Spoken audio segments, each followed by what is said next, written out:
Okay, whoa. Microphone? What are you doing? Okay, hello, welcome everybody. Okay, hold on, let me see. This music's... Not sure if the music's too loud or not. Let me see. No, it shouldn't be, actually. It's just my own volume that's loud. Let me adjust that, and then we'll be beginning very shortly. I have actually done some stuff to prepare for stream.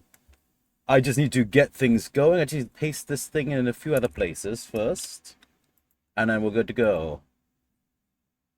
Bamo, kablamo, and salamo. So yeah, hello Spanish Inquisition, hello Tollsman, and hello Dr. Anime. Welcome, welcome. Hope y'all having a good day. I shall be with y'all in just a moment. Just finishing up a bunch of this stuff here.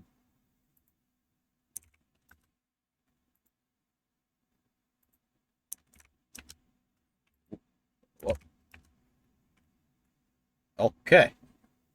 I think all is good. So it's time to begin. Anyway, so yeah, let us change scene. Kaboom! What's up, bitches? Hey, it's me, Coleman, the Plumber VTuber. Today!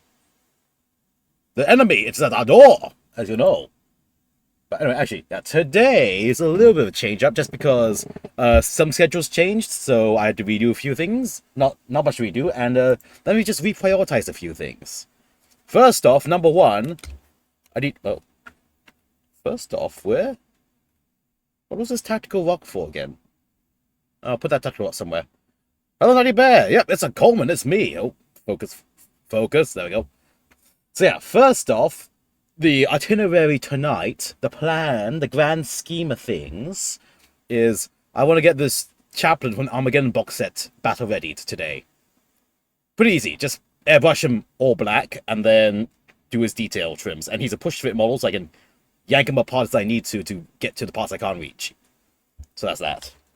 And then, yeah, next part of the plan is these guys. These Blades of Khorne from Age of Sigmar. I built these ages back on stream, and today I'm pretty much all I want to do is cut all the heads out, all these guys, because I only put one head on, I think, and build the upper bodies of the riders, and then I'm going to prime them and try to grand plan, battle ready all of them in one night. Not happening. I'm going to get as far as I can. So yeah, that's the itinerary for tonight, and so we're just gonna YOLO straight into that. Yeah. Have a good day at work, Toes, by the way. Thank you for popping in. Really appreciate it. So yeah, right now, we're gonna be in the paint booth right off the bat for now. Let's see, blood for the Emperor! Skulls for the Golden Throne! Wait, hold up. Wait a second.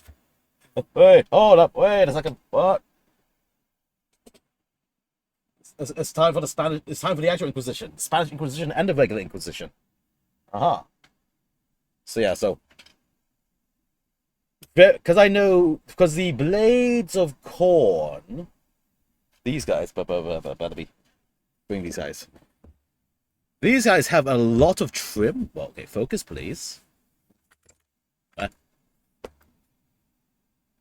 These guys have a lot of this brass trim, and so my plan is to, after priming them, slap the brass bronze color on them first, and then fill in the larger red areas later. Because it feels like filling in the red spots is going to be faster than carefully painting around all the bronze trims instead.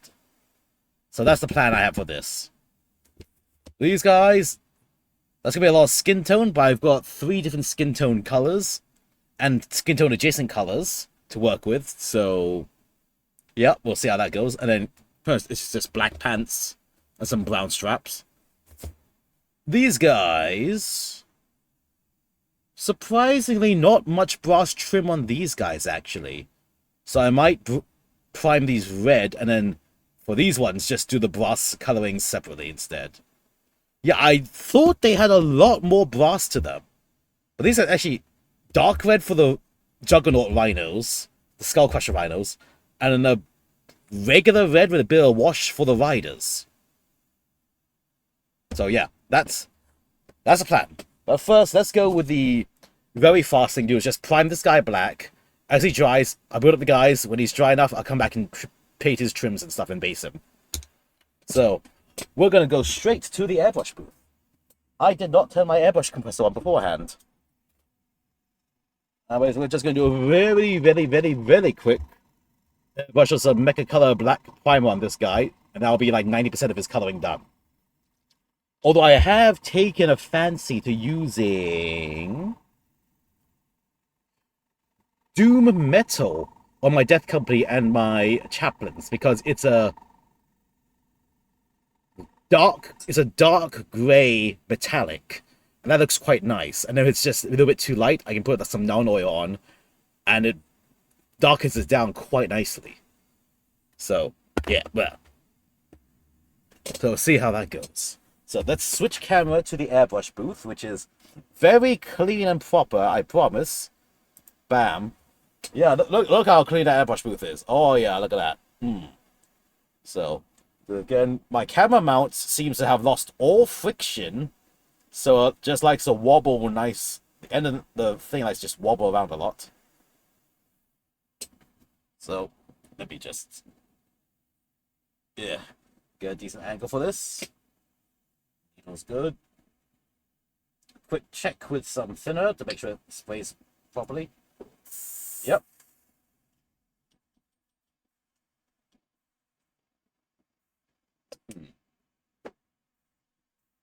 Okay. Lots of surface lubrication, but it's still lubricated enough. So, meh. Let's just do a very quick little black airbrushing of this. And then we'll go back to the build thing. Yeah, extra wobbly. I don't got no jiggle figures on my model, but you got the camera jiggle fixes instead. Yeah. Oh. I jiggled too hard. 1 second. Bear with me. Bear with me 1 second. I jiggled way too hard. Bing, bada bing. Bing, bada bing. Let's try that again. If you see my dick, don't worry about it. Never mind. What has happened to the camera? Deactivate it. Activate it. There we go. What airbrush compressor would you recommend for a beginner? There's these like, let's see, the beginner, I'd say, whoops, hold on. I'd say for the airbrush, the cheapo made in China ones get the job done. Compressor, I started with one of those like all-in-one, like one compressor set with the airbrush together. It worked for me for a while, but then you'll want to go to a tanked compressor if you find you're having fun with it. Like blah blah blah blah. I've got this. Well, actually, it's this one. I've got two tanked compressors here because this one has some weird issues with it. So I got a new one, which is like the big style tank compressor. Otherwise, cheapo China airbrush works fine. Keyword is works fine, gets the job done. The compressor you can sometimes get in a bundle with them, and it'll be, again, it will get the job done, but it's not going to be great. So I'd say upgrade to a tank compressor as soon as you know you're going to continue this hobby more seriously with the airbrush, at least. That's my recommendation. And then mine is a OEM, a Badger OEM, so it's not Badger itself, it's the OEM that makes parts for Badger, which is a local China brand. And then my airbrush, which I then upgraded to, is the Iwata HPCS. Basically, it was a decent starting, well, not too expensive, made in Japan, really good. And one key thing is like the paint well. You see how the paint well is just conical straight to the bottom? That makes cleaning this a breeze. If I have my other airbrush nearby, here it is. My cheap China airbrush, which I use for priming usually. You see, it's like an oval shape at the bottom. Paint loves to get stuck in that oval, and it takes a lot longer, takes more steps to clean it off. Granted, at the same time, I do use this quite a bit just for the bigger models because it's a 0.5 nozzle, so it just has a bigger spray pattern. And if I only use it for priming, then, I'm not changing colors as often. I only need to clean it enough to make sure the needle doesn't get stuck. So, yeah, that's also why I have a quick release feature, so I can just go, alright, we're changing airbrush, boom. Boom. There we go. I'm in my new airbrush now. Then, boom. Boom. Back to my regular airbrush again. So yeah. But yeah, I said usually compressor is the better upgrade before the airbrush, unless your airbrush is pissing you off or just like getting paint stuck and stuff. That said, as some of you see on my streams, almost every time, almost every stream, just I think I'm ready to paint, my airbrush is clogged and I need to fully clean it out again every single time. We'll find out. I really cleaned this yesterday, so this should spray off on the first go. Also, if you ever get a chance, especially if you're doing acrylic paints, like I use this Vallejo airbrush flow improver. It just makes paint stay wet a bit longer and not clog the airbrush as often. Airbrush clogs will happen. You just clean off the nozzle every so often and you're fine. But yeah, I just like to put 1 or 2 drops of this in. Some people swear by it and actually just outright thin with it even. I don't need to because this mecha color is pretty well thinned already by itself. And just shake it up. I'll say though, in my experience, the Vallejo mecha color sprays a lot smoother than just Vallejo primer itself. I don't know what they did to it, but the Vallejo primer regular clogs a lot more often than this mecha color clogs me. So yeah, a little tip as well for like just primer choice. Yeah. Of course, it does like to really collect up in this cap. Just peel all that dried paint off this area here. Ugh. Wow. That's a lot of that collected up here. What the heck? There we go. Well, that's a lot of dried paint from the nozzle done. No, pulled out. Anyway, just a few drops to the side again, because by now I'm just priming one model. I don't need to have the full-on airbrush. Spray test check. Spray looks good. There we go. Alright. Again, this is push-it model, so I can pull it apart as I need to later. Nothing's been permanently set. I'm just going to spray as is and pull it apart as I'm hand painting later. Just blast it. Well, slightly blast it. Don't over blast it. Just enough to cover it in two coats. Want to put the head separately because the head has to be a skull white. That is future me to deal with. That's in me in about 30 minutes time probably.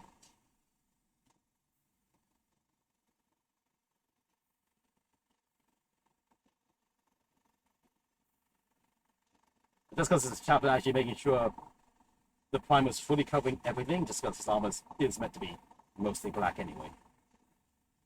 So the primer is the base coat at the same time. Some people say no, you can never use primer as a base coat, and I call you do you, but I call bullshit, and I'm going to use primer as my base coat. There we go, done. Look. So yeah, sometimes it depends on the paint I found. In my case, though, where was it? Where did it go? Vallejo has these. They now have colored primers, so you can have base coat and primer in one go. And so I do need to replace this. I've been using this so much because I do Blood Angels. I do a lot of red, so this red primer just works great. So it's primer, base coat, one go. You're good. Done. Eh. Anyway, so do I have any remaining? I've got a little bit of paint remaining, so I'm just going to pour it back in. The tiny bit of thinning this little bit I have here is not going to really change the thing. Oh, did I actually use all? Oh, heck, I exactly used all the paint. Nothing more spraying out from it. Okay. That's also another thing you need to consider as well with airbrushing. You're going to spend a lot longer cleaning it than you are going to be painting with it. Especially if you're changing colors. But it does help you just get the nice even coat every single time. So now, bear with me as I clean the airbrush of this black paint.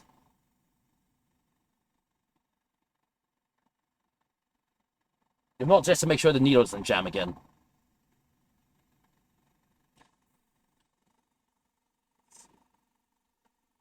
Having a Q-tip also helps to put some more thinner in. And just a Q-tip to on the inside.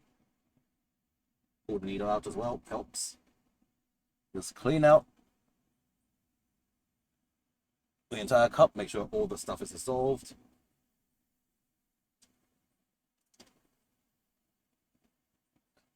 Q-tip is the needle tip as well. And back in. Spread out. Also, I have this swipe multi-purpose cleaner here, just to like a floor kitchen cleaner. That just helps with the final blow through to clean things out. Here's the squirt. There we go. Squirt it inside. Get the other side of the Q-tip and brush it around.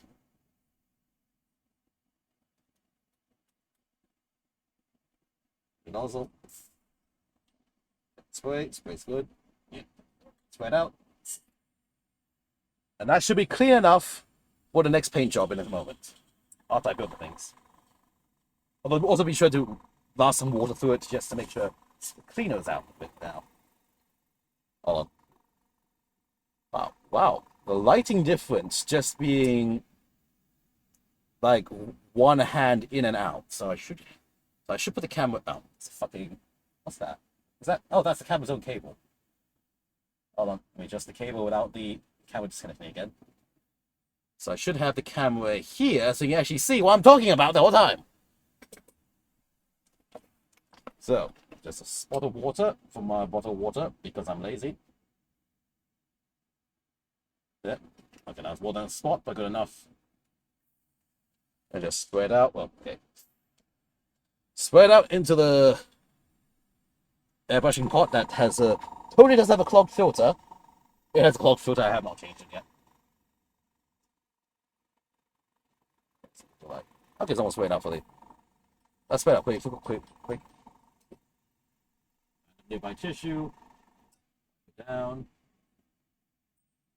And then another trick I like to do is unscrewing the back and then pulling the needle back. See the needle tip? I pull it back so the needle tip's somewhere in here. That's just if there's any little bit of paint stuck in here, it doesn't try and get the needle caught in place. I've had that happen many times before, and so just pulling the needle back when I'm not using it stops it getting stuck. And sometimes when that paint tries to get stuck, it gets really stuck. You need to use a lot of force to pull the damn thing out, even with putting sulfur in. Also, usually after every shim, I'll dismantle the front of the airbrush to fully clean out the inside. But anyway, that's a little bit of the start of the painting of the stream going. So let us get back to the building table by turning off the paint booth camera. Boom! Hello, there we go. We're back on the painting table. Let's see. Let's see. So now you need to wait and dry a bit. Put it here.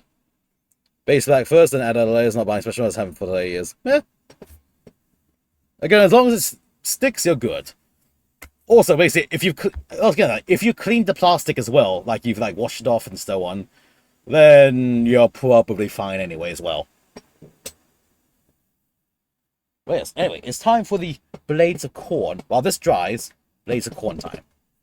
Again, I just highly recommend the Vallejo colored primers because it just does both. Because your base layer and your prime in one go saves a step. Whatever saves a step saves you money in the end as well. Saves you time, saves you money, worth the price if you can get it, or in whatever local brand you can find. In my case, mine is usually Vallejo and 2 thin coats. There's so much resin is horrible. I would say, let me just resin. You say yes. These resins I have here in my backlog, I've done these, but I've done other resin waifus, and yes, resin is a doozy to deal with. Actually, there's a bunch of resin there as well. Resin is a doozy to deal with. You gotta really bloody soak and clean it out. Although, actually, I did see, what was it? Here it is. This this is lacquer thinner, because I have lacquer paints. When I do bigger models, I use lacquer paints, especially on resin figures and stuff. I've seen some GK builder, he fills a bag with this, and then soaks the resin in the actual Mr. Color leveling thinner. Or I think just regular thinner. Apparently, it doesn't hurt the resin, but it does just melt away all the grease and stuff. And it just pours it back into the bottle again to be used later. So I was like, Oh, okay. But that's with the garage kit resin. I do not know how like small 4-drawer resin is gonna work if it will disintegrate or not, because not all resin is the same. But like the big white, thick, heavy white resin seems as washable with this. So yeah, interesting thing I found on YouTube. It was someone, a random clip I saw on YouTube. I clicked it, it was cool while I was at work. It's like, wait a second, you're just soaking it in the lacquer thinner? Okay, sure, why not?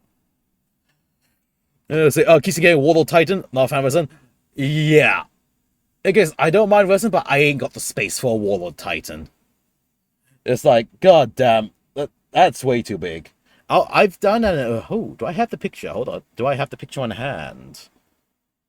Please tell me I have the picture on hand on my computer. If not, I have done the Iconoclast Titan from Legions Imperialis. That was a fun one. Let's see, did I... is it... or is it actually... oh my god, I actually might have that on my... oh, my server's not on. Let me turn my server on. I can find the picture later. Because I have painted the Iconoclast Titan from Legions Imperialis. I epoxied it as a Knight Rampager. And that's pretty cool. That's the only way I can reasonably fit a Titan in my home. Legions Imperialis. These fine colors in the house. Yeah, exactly. A Thunderhawk would be amazing. I want a Thunderhawk as well. Again, I ain't got the fucking space for it. But I love a Thunderhawk. It'd be fucking cool to use in games. But yes, anyway, moving on. It is time for Blades of Khorne. Here's my little metal lunchbox of danger. Let's get these eyes out. So, I do need to finish building. Like, you can see, the rhinos, their riders are not done, so I'm going to build the riders today. I have the Slaughter Priest. I have pre-primed him red.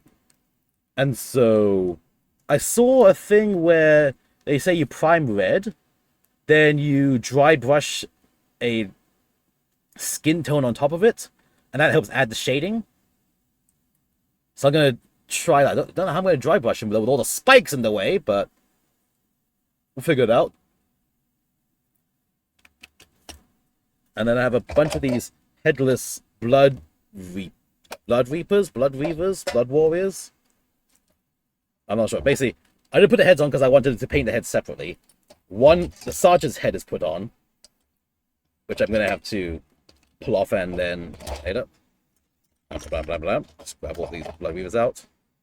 And then these are blood warriors. I think they're called that. The box is right next to me. Oh, these are blood weavers. Those are blood warriors. These are blood reapers. These are just the regular humans who have tried to become Khornate empowered. And this is my favorite guy in the set, just because he's lost both his hands. So one arm, he has an axe jammed straight through his entire lower arm, merged with it permanently. And his other hand is gone, so he's just got a dagger tied to it. So he's got no hands, but he must stab and slash. And so he will stab and slash. So yeah, he's my favorite model of the entire set. It's like, ah! That's fun. So, I'm gonna grab all these out. Finish up the building of the models. The models that are not finished yet. Get the heads ready. And then we're going to do a bit of, I think, red priming. I don't have much red primer left, so I don't have much red primer left. I might... Red prime the rhinos for sure, and the rider tops. These guys... let's see. Blood warriors can probably black prime, so that'll be good for all the brass work I'll do, and then I'll fill in the red later. That could work. These guys.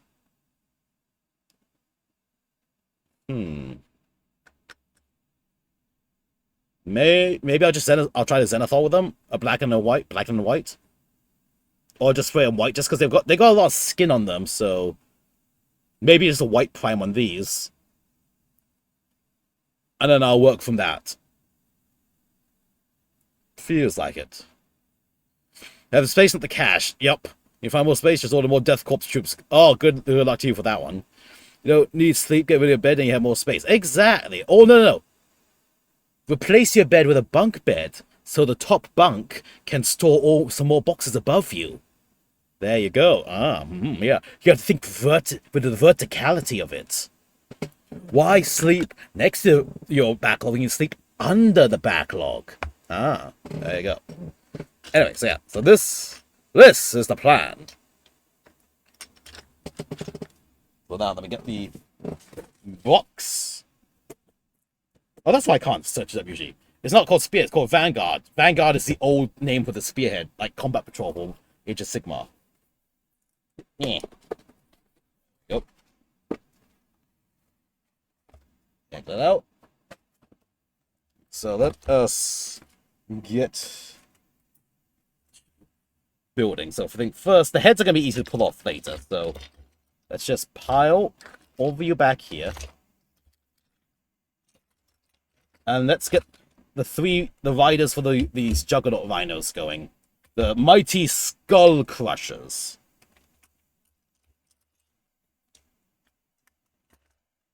Yeah, these are amazing. I love these units. Okay. Mighty Skull Crushers. So, yeah, I literally got, well, I got this far and then added the heads. Now I need to build the riders. And as I recall, there's 3 special guys to build. First is the Champion, where he has an axe or a spear, and I think this Khorne, we're going to go with the axe, obviously. And then we'll have a Banner Bearer, probably with an axe. And we'll have a Musician, probably with an axe.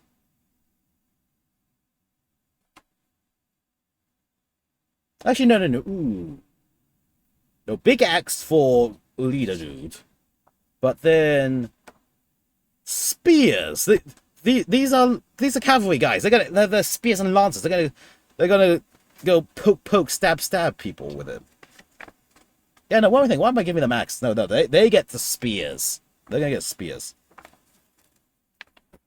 Anything else I need to concern with these?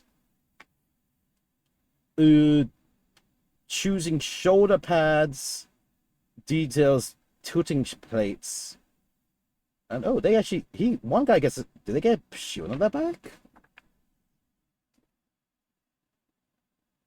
Oh, someone gets a shield. The horn dude, the guy with the horn, gets a shield on his back. Oh, how interesting. How unnecessary. Anyway, let us see. Where am I? Where did I leave off at?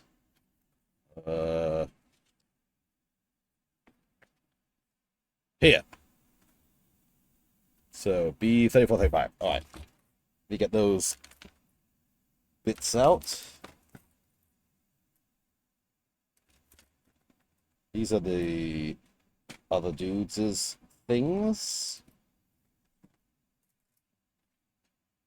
Yeah, okay, good. Okay. Yeah, funny enough, I got these. I did some spearhead games of this that I actually proxied these as roadies for a while. And now roadies feel kind of shit with the current, well, with that codex of these as well as the current 11th edition nonsense.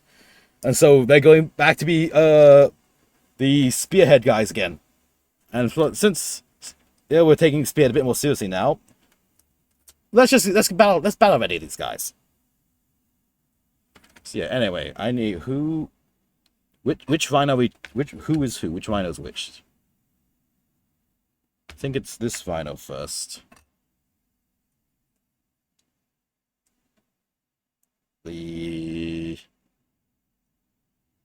Can't tell.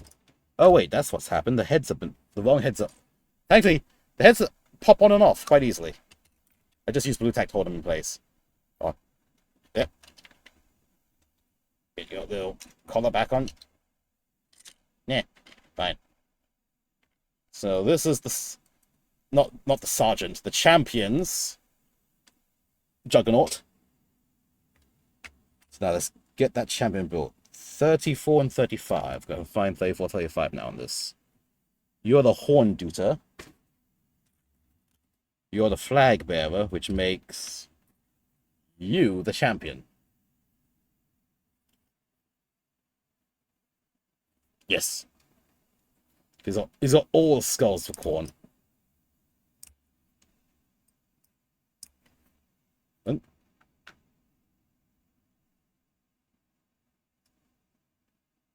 Where's the back of your body? Where's 34 at?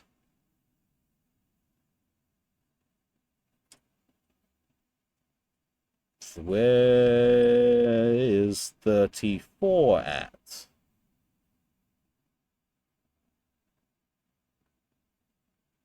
Huh, 34's not on this runner. Oh, wait, is this it? Yes, okay, so this one has all the backs. All them sexy backs. Give me this.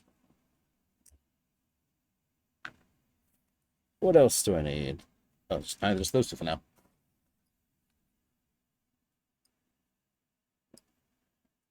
They also try to get these ready because not this week, not this weekend, next weekend. Oh, I'm in a spearhead tournament, huh? If wondering, this month has a lot of events have been happening this month, and so yeah, I've been either racing to catch up with models for the events or just a bit busy at them. It's like, oh boy. So it's gonna be fun. So you know what? Then they're gonna join a spear tournament this. Let's get them battle ready. Technically, these guys have already won a tournament. I loaned them to a friend, and he won the tournament with them. I was like, well, shit, man. I guess these guys have definitely earned their paint, finally. And, yeah, it just so happens, timing works out for me to start painting them tonight. But at least building them up to be painted throughout the week. Again, I need to get that chaplain ready by this weekend for an event. Again, lots of events. I've enjoyed a lot of events. So, part tonight is to finish chaplain, but while his base coat dries, I'm just going to go in steps. Build a guy, paint some details as he dries, build the next guy, paint some details. Back and forth, and we'll see how far I get with that. And right now, before I get, let me just actually build the rest of the damn model first. Yeah. Stick it together. Get my cement. Yeah. Nope. Oop. Give me some more. Are you not aligning? Eh. A bit more of a push.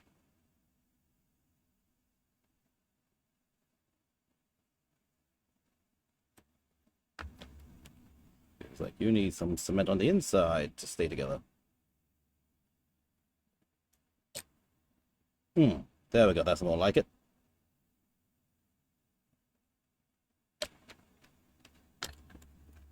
All right. Next. This isn't dog like the bed, though. Indeed. What do we have? Whoop. Oh, yeah. So then it's the arm and shield. So he's going to have B50. He's going to have his big super axe. Super axe. Super axe.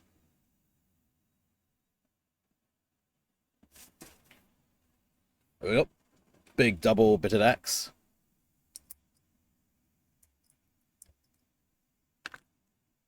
And then he's going to have B44 and 49. So he's going to have his left arm with a shield.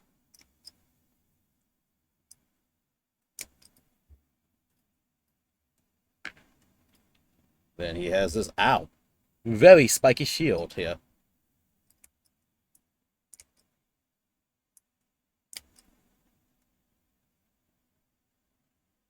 Yeah. Oh. Ow, ow, ow. Pokey's shield has spikes all over it. This model is a threat to my own fingers.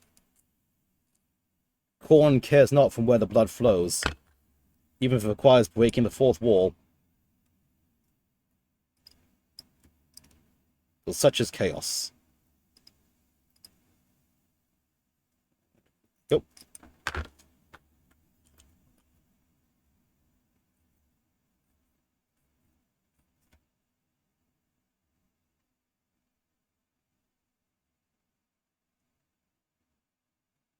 Very nice. This. X.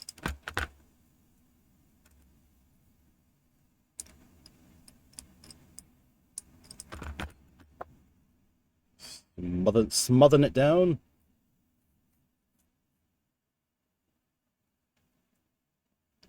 And also remove the mold lining on this.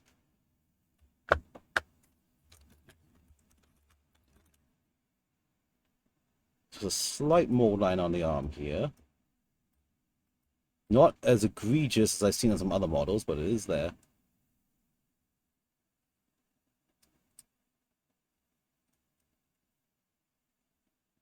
X. Shield arm.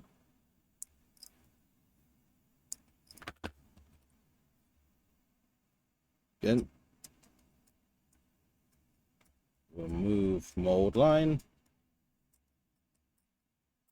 Is it going to be visible from this angle I'm cleaning it up? Probably not, but I'm going to do it anyway while I see it. Lest I forget, and I'll do it after I painted it. Which is not the end of the world, I just prefer not to have to do that.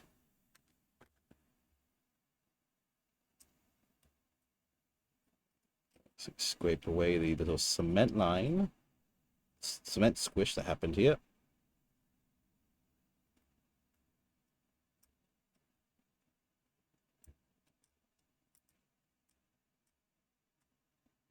Carefully.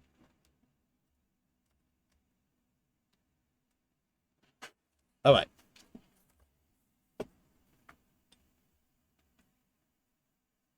So this. Oh. Oh wow, that's a ball. Oh, that's really a ball and socket joint.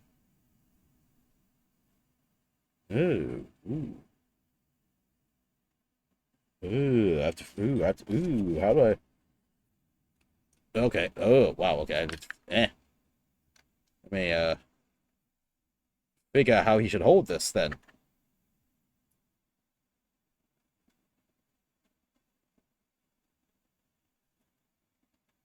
So it's kind of holding it forward.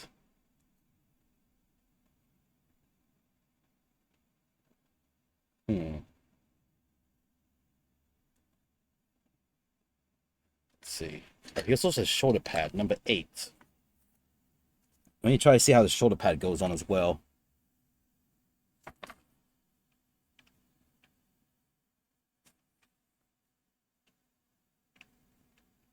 B84. Let's see how the shoulder pad goes with it, and then decide.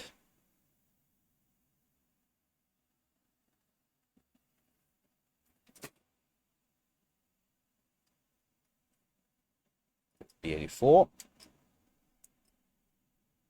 Give.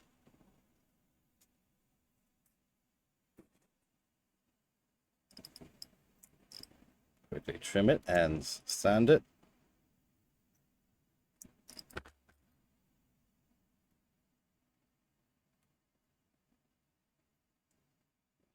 Good. Ow. Painful, sharp edges.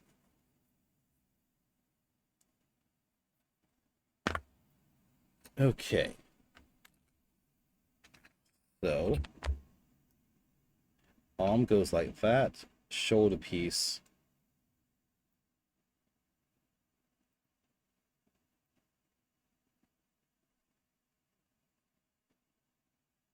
goes like that.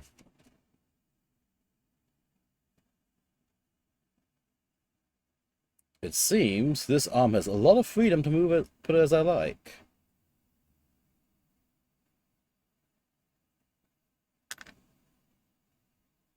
So I'm just going to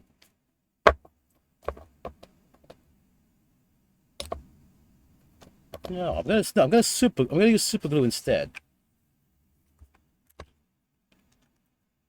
For super glue.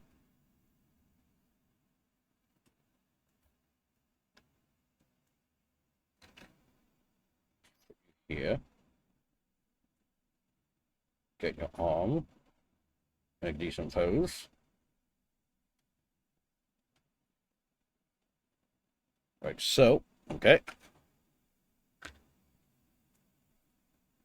And then shoulder pad goes on after.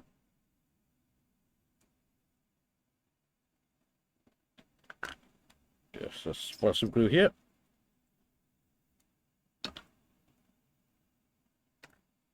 And down you go.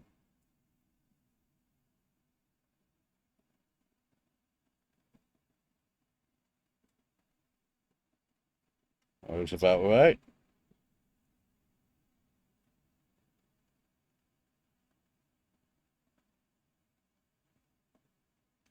So that's about right, where you're not sticking.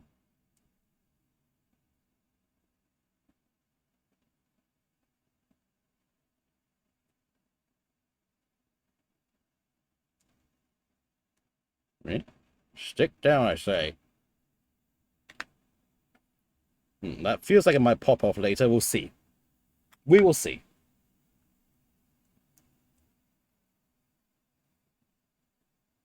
There we go. And then we're going to have the other arm.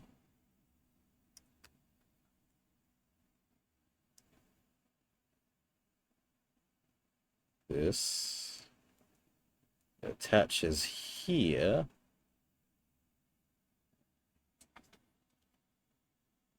Yes, okay. Pour super glue.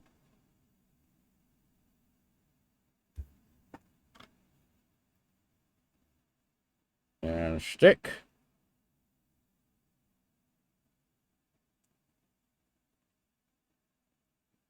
Hold it for a second. Okay. Get the shield. Now this feels like a thing that I should keep the arms separate so I can actually paint the damn thing. Well, again, this is very red. The arm is very red. So I won't actually need to reach in that far to paint things.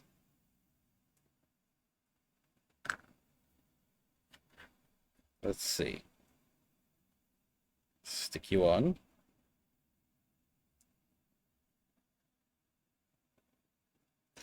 Like that. No, I'm just going to go with it. No fuss.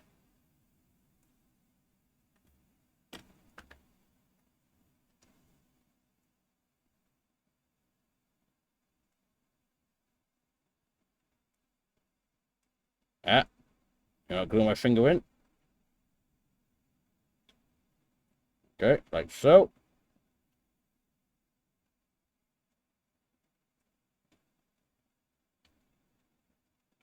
Glue, can you try, please? Can you stick to the model and not my finger, please?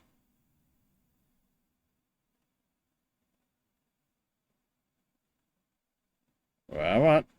Come on, stay.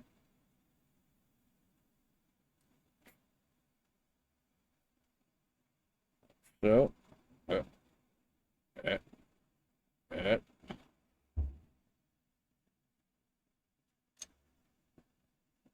Okay. That looks good. Aha. That looks good. Okay. I'm then going to keep the top half and bottom half separate so I can paint them separately and then glue them together after that. That dries, so there's some mold line here to deal with. So slightly.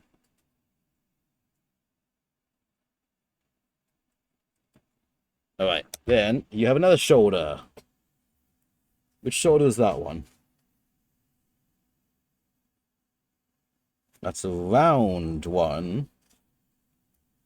It would be nice if you gave a part number for it.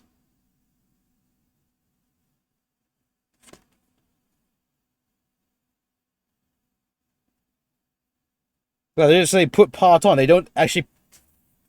They don't put the part number, the shoulder pad here. They're missing the part number. Well, I think I actually saw that one. It's on the same runner as the rest of it. There we go. 88. It's got this, like, skull with arrow on it.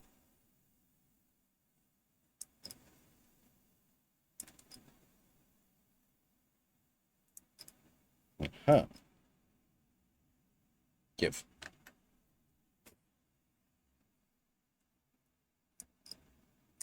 Trim these and smoothing.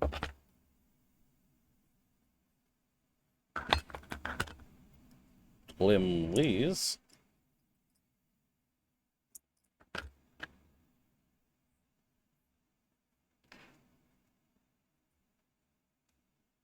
Okay, then we stick this down onto shoulder.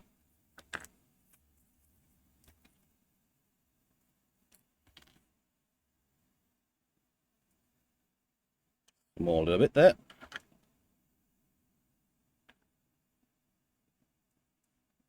Now this touches on. About the same angle.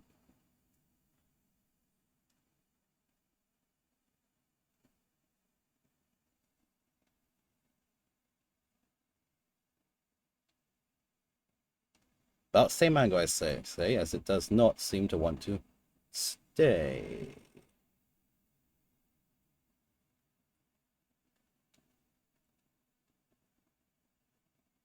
Come on, glue. I expect you to dry a bit faster than that. You dry instantly on my fingers. Oh, oh, oh, there we go. Okay, perfect. There. Okay.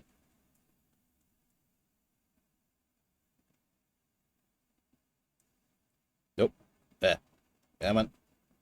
Stay. Stay.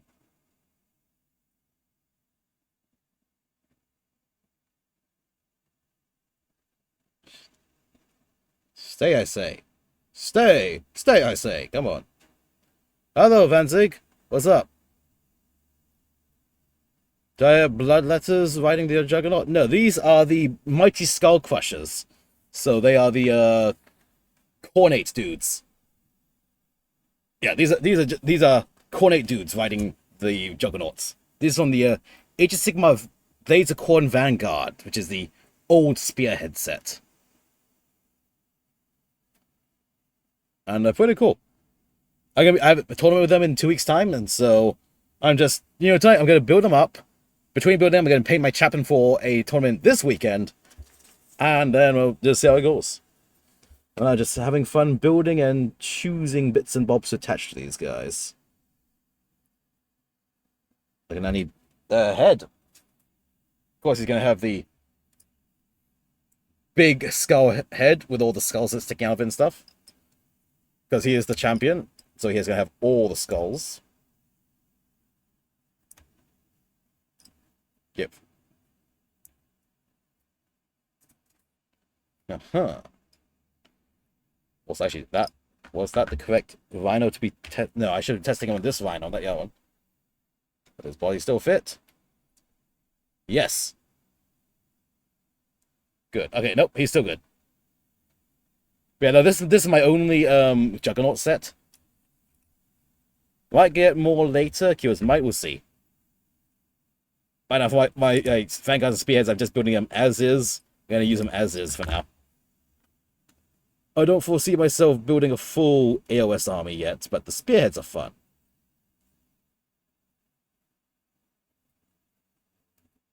Contained one set.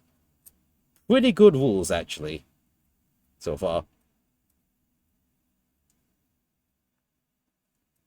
And yeah, just a nice time.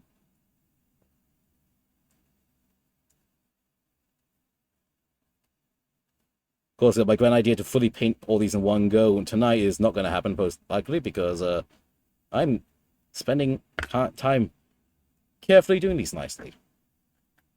But that is time spent carefully doing it nicely. And oh god, that's going to be impossible to paint. So head, you are going to be separate. In fact, since the head is here, I'm going to just, while the head's out, I'm going to pre-drill a hole into the neck so I can stick it onto a little holdy paperclip.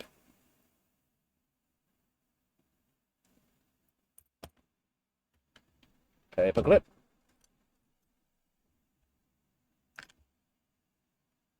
There we go.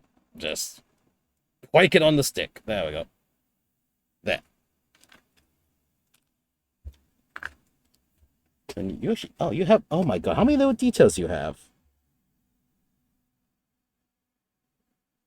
Oh, sorry, apparently this line also is missing a detail. You guys have those skulls sticking out of the side of this thingy. Oh, okay, there's a few things to do. Anyway, let's see. Need to add some bits and bobs to his shoulder pads. 93 and 90. Okay, where are those shoulder pad details?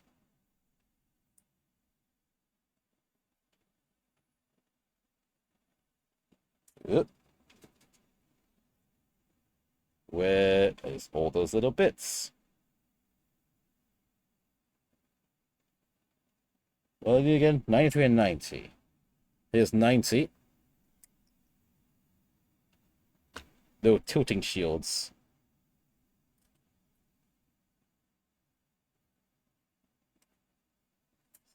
Where is 90?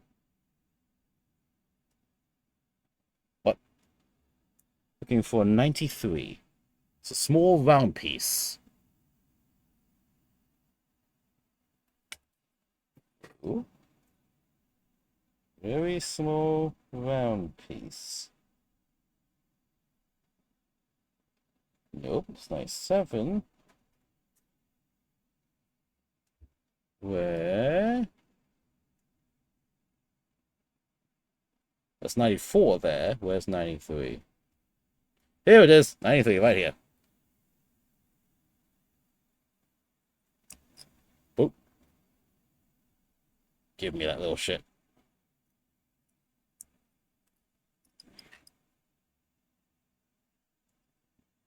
Where'd it go? Oh, there it is. Woo! It's a tiny piece. Carefully.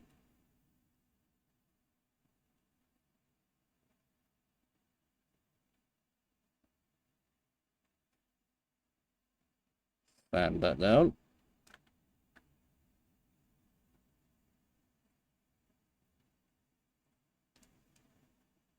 Okay, so now how the fuck do these attach?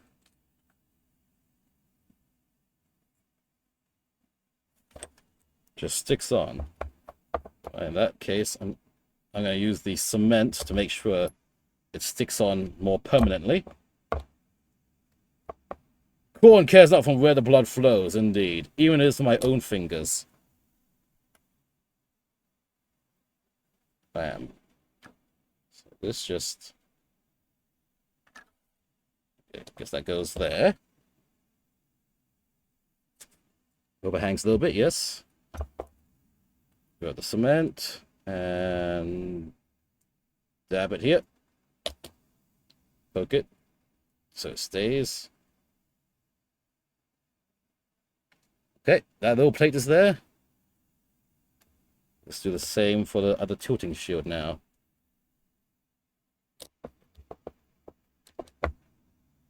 Just, yeah.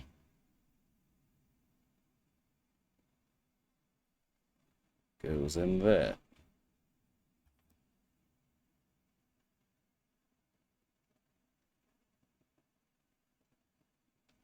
Like so.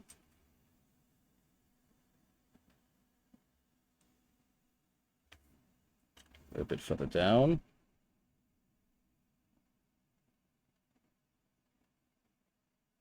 Okay, like so. Just found out about the Legends rule. Oh, for 40k, is it? Or Age of Sigmar. There we go. Okay, Legends in 40k. Yeah, Legends are nice because basically it says, yeah, we're not going to support your model anymore, but at least here's the last set of rules that we'll maybe update every so often for you. So at least you can still, in friendly games, play the models you bought before. Whether Legend rules are good or not really depends, though. Some can be bad, some can be good. There we go. Tilting shield in place. So, what else do you need? Oh, you have chains on your back! God damn it. What are these chains at? Again. They show the chain pieces, but they don't mark the number for what these pieces are. I just know which one it is because it happens to be on the runner that this thing got built from. Let's see. Stuff to be honest with me, 30K. Yep, same thing. I use 30K, a lot of 30K models nowadays. Like my Death Company are all Mark II Marines. It just makes sense to use them. It's cheaper to build, to collect them. They have most of the weapons. You get the heavy weapons easily. It's like it's financially possible for like Death Company with the 30K models. Okay, now where's the other chain? Okay, never mind, the chain's on another runner. Well, one of the chains on another runner.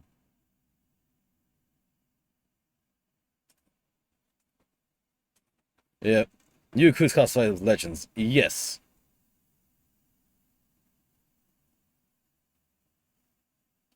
Like the relic terminators and stuff.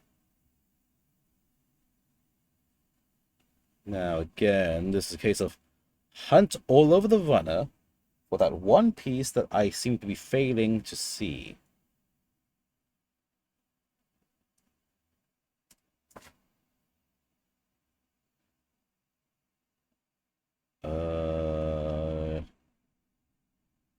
I am truly failing to see a round piece with a little bit of chain dangling off of it.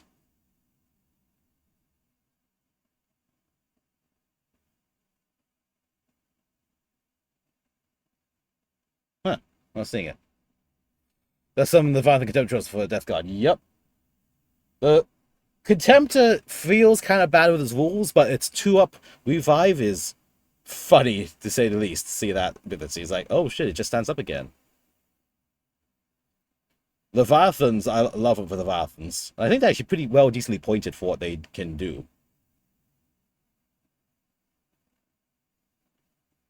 Hmm.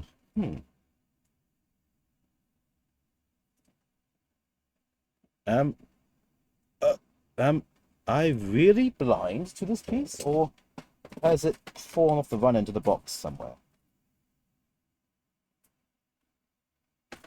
Oh. That is a chain with a skull, but that's for someone else. That's chain with horn.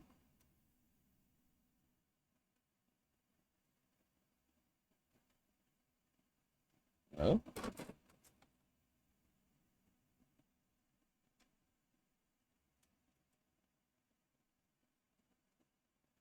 Huh. I literally don't see the piece.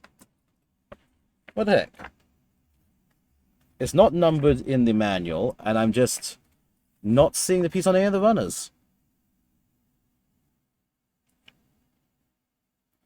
Looking at the runner picture to see if it might be there.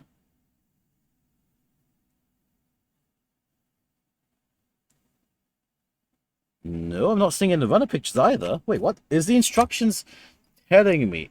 What? Yeah, exactly. 160 for the Leviathan, or 140 for the Contemptor. And the Contemptor has a... When it dies, at the end of the phase, it gets back up on a 2+. Like, with D6 wounds, like, oh, what the heck? That's spicy. Yeah, so I'm pausing. I'm looking it up because it's showing there's this little, like, round piece with a medium-length chain to add to stick to the back of this guy. I'm not seeing it anywhere on the runner, and even the pictures of the runners here in the manual itself. Like, that's the other side. It was the long chain with a round thing, but then that's a small chain with a scar at the end, but we need a medium chain.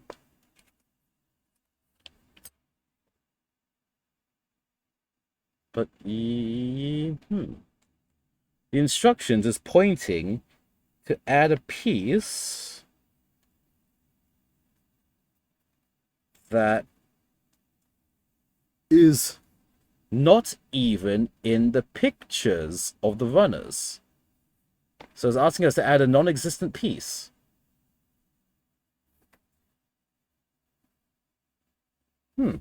Okay. It's weird and strange, just to say the least.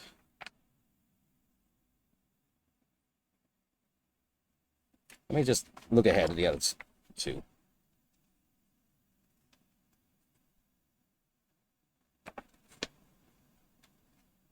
The other two don't even have a back piece. Wait, what? Yeah, the other two don't even have a piece at the back of them. So it must be one of the existing pieces, and they just put the wrong picture in or something. Oh well. It is getting a book. Yep. It is gonna be getting a book soon. So what just fell? This table. So something fell off my table. What fell? Oh shit, the glue lid fell off. Oh crap, where did the glue lid go? Bear with me. Shenanigans are happening, and I need to reach. Never mind, can't seem to reach it. Fuck. Okay then. Wait. If that lid's gone forever, I'm just gonna take a lid from one of the dried out or empty glues I have to cover it instead. Famous last words, so I can't unscrew it. There we go. So, okay, I guess that was annoying. So I just picked one of those chain pieces from the other remaining sets. Yes, let me see.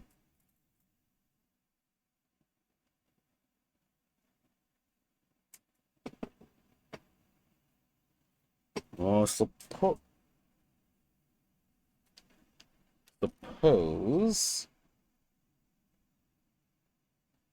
Again, he's the sergeant dude, so he's going to have a chain thing with a skull in it, most likely. So he's going to have lots of skulls. So it's going to be this one.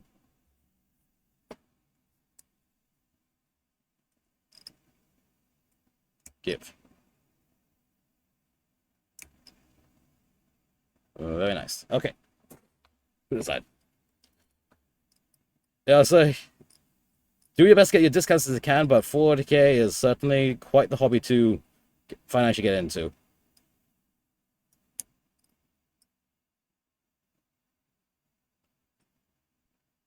Also, if you get like the Leviathan Dreadnought, it's almost the same size as the Redemptor chassis. Just get like a third-party 90mm base, stick the Leviathan existing thing on top of that with blue tack, and boom, you have a proxy for a Redemptor Dreadnought instead with it. One has chain 102, 103, the other has 110, 11, so there should be 4. Yeah, thing is, I was looking all over the thing.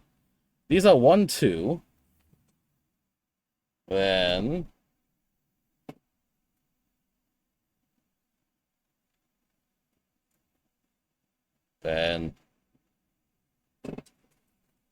then here's 104. One is chain 1, 2, 1, 3. 110 and 111, say.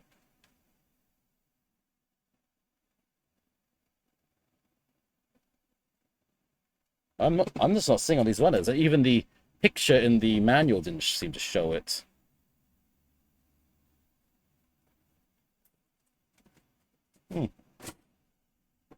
Weird. Anyway, I've got 2 living skull things. Supposedly only one of these guys has this on his back anyway, Sergeant. Just YOLO it. And you know, this is the champion of the multi-skull crutches, so he's going to have the extra skull. Yeah, it's either a little bit annoying I had to waste some time trying to find parts that didn't fucking exist, but oh well. GW or GW. Let's jam this on. Also, I should put him on the Rhino to make sure this doesn't interfere with any other bits of him. Yep. Okay. Dollop the cement on the corner. And then stick it down. And stick it down.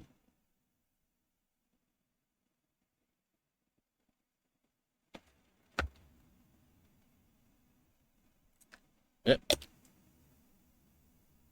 I said, stick you down.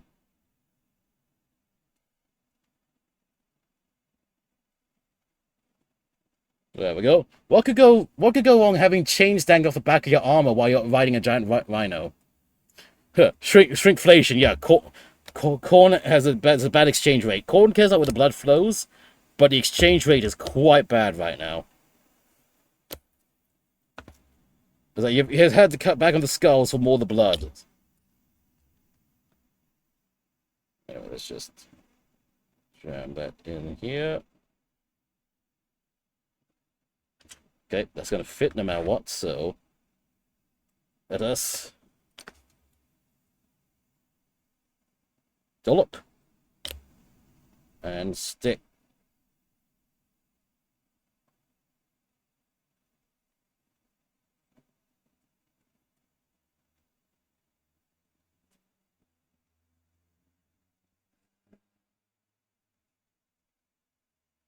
There we go. There. Perfect. And this will go on here. And no interference. Haha. Perfect.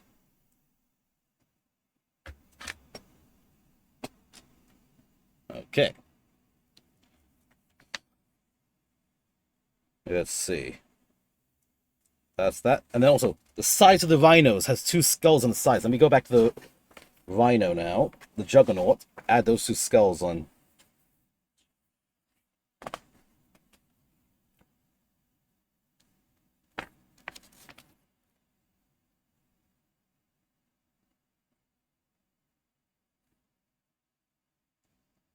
Take this guy.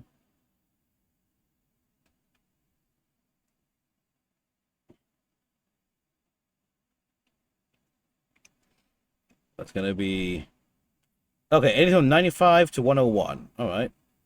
So just random pick skulls. Nope. Where's the skulls? Where... Skulls for the Skull Throne.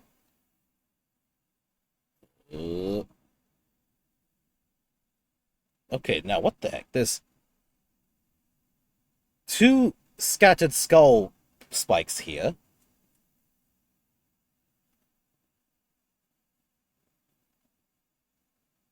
Did they change the runners and not update the manual? Alright, so okay, so 1, 2, 3 skulls with spikes on this runner. 4, 5 skulls with 6 skulls with spikes here. Okay, no, okay, so oh wow, this is interesting to say the least. And since there's gonna be random spikes, so random choice of the skulls for this one. Random choice, but pretty much from the same runner, just because.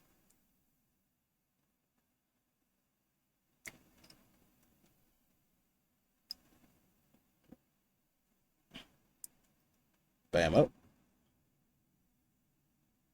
Okay, 2 random skulls. Let's see. Oh my god, it's way 10:15. I can't believe I spent this long just trying to get one of these extra guys' stuff built, just because search around for things that didn't exist or weren't there. So I'm gonna get this guy built up. They're gonna move to continue painting my chaplain. And as his deals drive, move to build the next guy up. And I'll get far less progress than I expected to get done tonight, but progress is still progress at least. One, get rid of the old lines. There we go. Okay, so now cement, you just kind of just cemented in this little recessed point here. Yeah, come on. I'm running out of cement as well. Actually, I'm not running out of cement. It's just low in the pot, so I need to shake the pot to fill the brush. Okay, one skull. Bammo.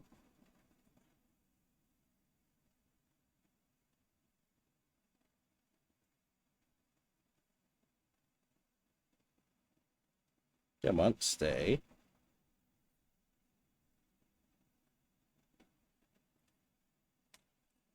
Other side.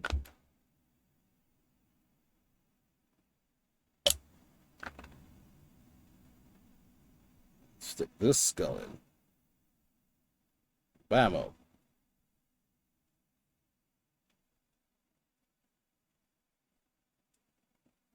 Yeah, there we go. He's got two little skulls sticking out of him.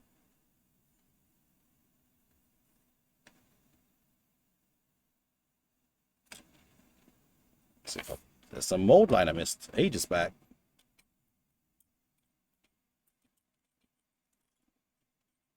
Do that now while I see it. Okay.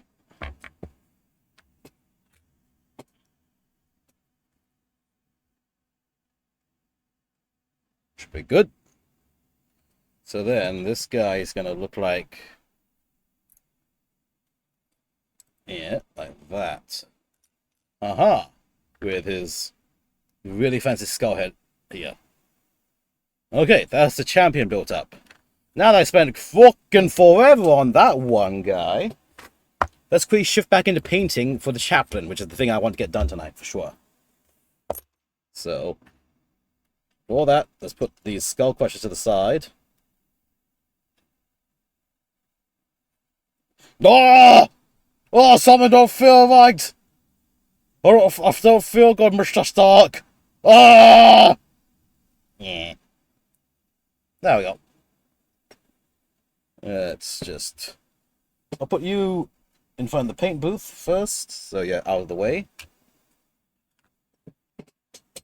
And let's do some detail painting on this chaplain. Let's see, guys can just huddle that for a bit. Let me get a paint palette.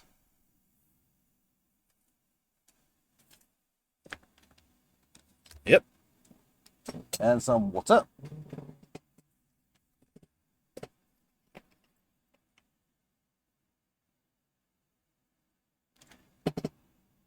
So.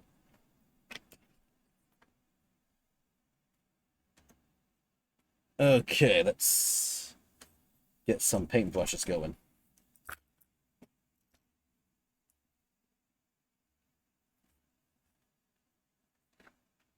Now, you. How did you go together again? Oh, that was a peg there. Peg there. Peg there. Peg there. The front and back off pull apart as well, as I recall. Ish, somewhat. Like that.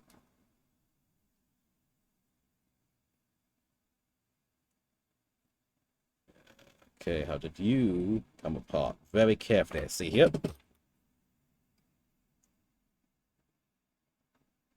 Carefully pop that apart. There we go. Okay. Then you have this weird to your head. That's why I trimmed all the pegs short, so I could pull them apart like this for the painting stage. Just get that you set with Dreadnought, Tank, and Marines. Just use them to Plague Marines. Yep, that works well. I mean, ugh.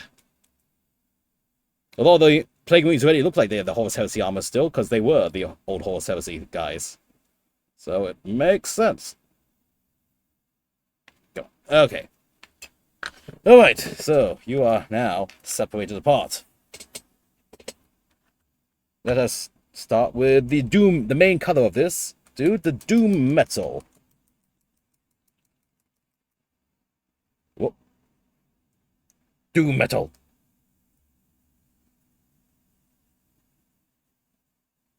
Decant a bit.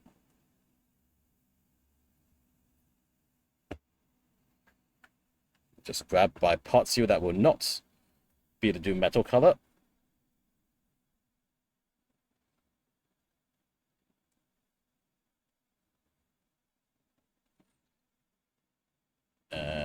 just apply it.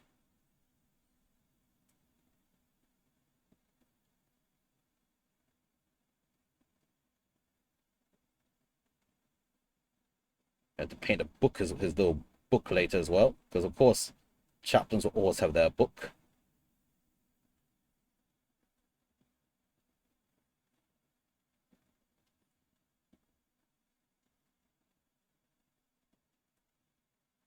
So spot painting the interfaces between the where the things will meet, so you don't see the seams.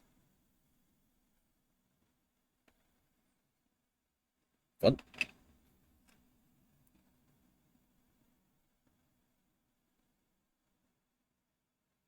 Two. Just nice, quick, rough and tumble paint up.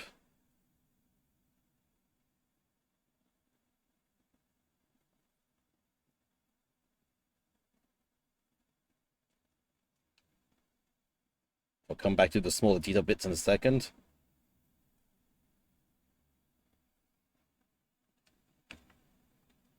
Right.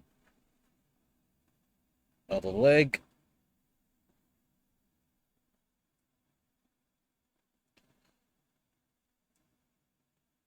Yeah, the Marine, I think there's also like the, do they still have it? They had like a sort of like Combat Patrol box set as well before. I'm not sure that was a FOMO box though, where it's like, oh, we're going to have a limited time run of this. Then you didn't get it? Get fucked. I forget what it was called, but it's kind of like a uh, Combat Patrol set of 30k things. Yeah, space to hold this one. Good. Put it to the side to dry. Stupid. Good, it's gonna grab him by the purity seal.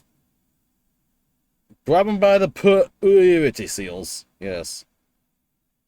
Slather this all over.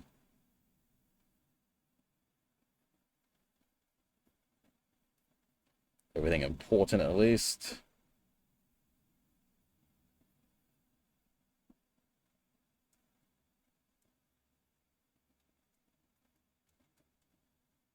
What's the armor bits?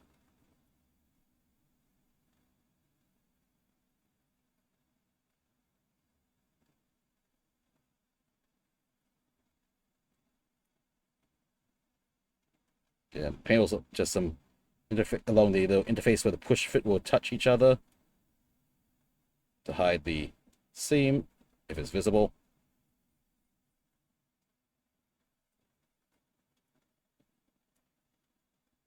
Good.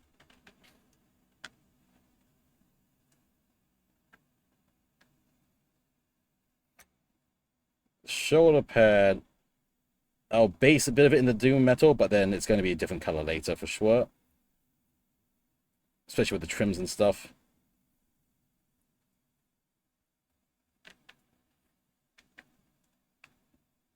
Same with that shoulder pad. Head.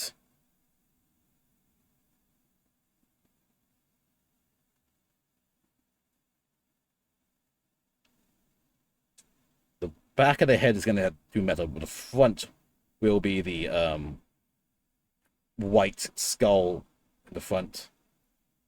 Let's just get around it.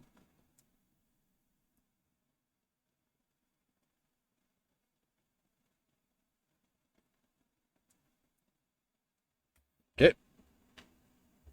And then backpack. Box coming in 2 days. Might sell Dreadnought Tank, don't need them. Just need Mark 4 Marines and jetpack stuff, yeah. The Mark 4, I like the Mark 4 Marines, but I don't really like the Mark 4 jetpack. I prefer the Mark 2 jetpack with the two massive turbines sticking out the top. That's my favorite jetpack one.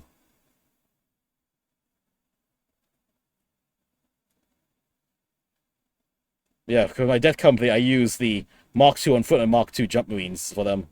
Because, you know, they're Death Company. They're hallucinating that they're there at Sanguinus's fall, which was during the Horus Heresy, so they're going to hallucinate themselves in the Horus Heresy era armor. So, basically, of course everyone looks like they're in Horus Heresy armor, because that's what they were wearing at the time. And that's my explanation for why I'm using Mark II Marines for all my Death Company. And I have enough of the Marines on foot left over. I can try to make the Death Company on foot with bolt rifles squad and see how that works out. Again, that might be a squad that might never be used, but I see some in bigger games. I see some potential with it. Whether it's worth its points or not, we'll find out. But it does seem like a fun thing to have around.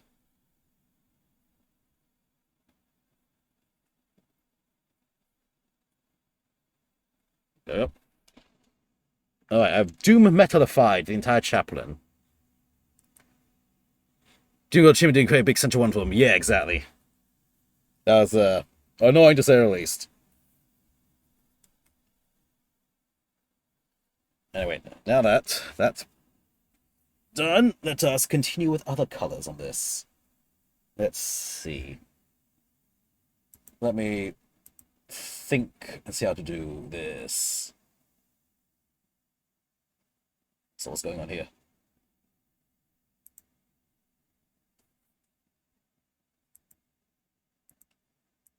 Chaplain with jump pack. I'm trying to see, how do I want to color his details? Thinking, so you have gold trims on everything for sure. But I think, because he has, like, the rib cage sort of detail on his chest plate.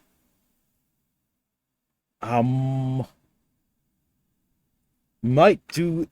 I don't want to do a white chest plate on this, but I might do the next best thing while staying with my metallic theming.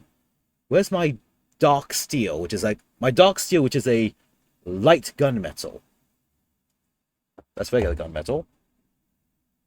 Where... Did it fall? Is it still up here? Come on, where? Stay standing, little standy. Don't fall over, please. Where is my dark steel? All my paints were jammed up onto this table, and now I don't see one of them. Did it fall on the floor? Where's my dark steel at? Hold on, standy? No, it's not behind a standy. Did I cover it with all these minis? No. That's dark rubber. I want dark steel. What the heck? What the hecky? Where the dark steel at? I don't see it on the floor. I don't see it under my chair.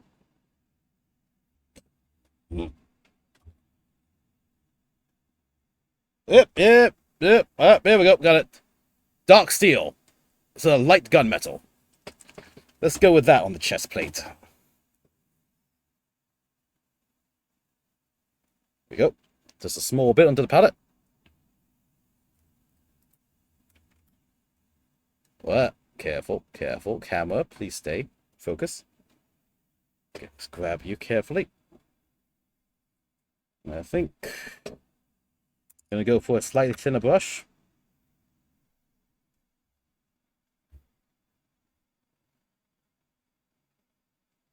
Build it up. Okay. Just gonna lightly graze the top of the armor with this, so I don't hit the recesses.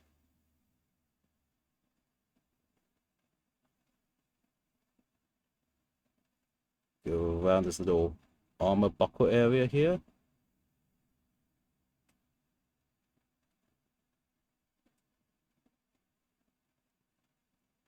Go.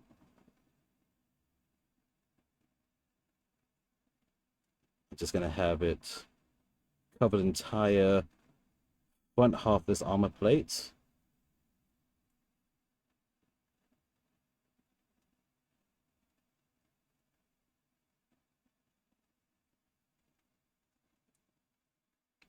There we go. And And I would non-oil it to get it back down darker again, but first, just color block in whatever colors need to be where.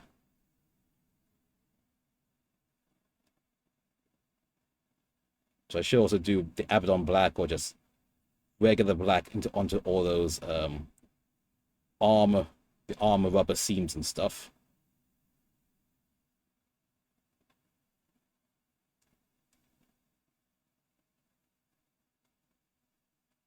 Yep. Okay, so you got the dark steel sort of front chest detail. Anything to go dark steel while I'm here? No, I think that's okay. But part of his gun, I think, can be dark steel as well. Let's do the rear part of the gun in the dark steel as well.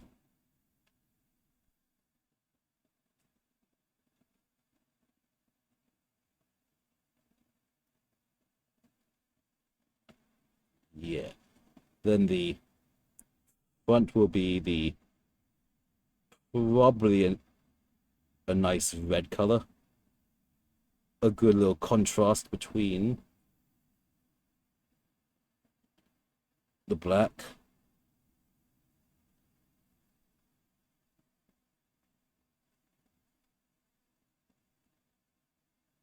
Get straight up to the edges. Tail around. Reach it in there. Very nice. Stay somewhat within the lines, at least.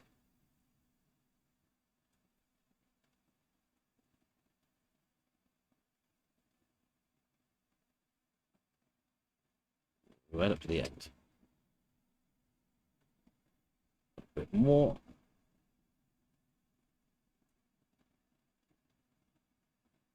Between the fingies and the pistol handle, pistol handle. Right around. Remnants Chaos Wog! Hello, welcome, welcome. How you doing? You just had to get it out of your chest. That's all. There's a little bit of a battle cry. Welcome, welcome. You've caught me. Well, I'm painting up a chaplain with jump pack, which I need to get ready for this weekend. And I'm building up the last bits of my Mighty Skull Crushers, my Age Sigma Vanguard set. I think also, I guess, the front of the gun barrels as well can be the stark steel. Did I draw the barrel out? Yes, I did. There we go. Carefully painting all around it. Nice. I hope you're having a good day. Welcome, welcome. Again, the Skull Crusher's upper body's taking a lot longer than I thought it would, just because of the blade parts that... It's referencing parts that don't exist in the runners, which is annoying. But... here's hoping I can get far enough to at least prime them tonight. We'll see. There we go. That's the pistol done. In terms of... Go. Have a good day to you, and thank you for coming. May the Emperor or Gorka Walk bless whatever you're up to. Anyway, so let's see. So that's that. So then... back of body.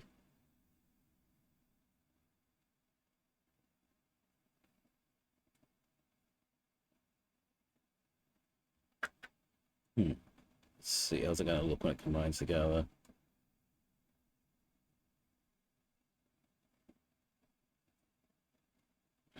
I think it'll be okay. It'll be fine.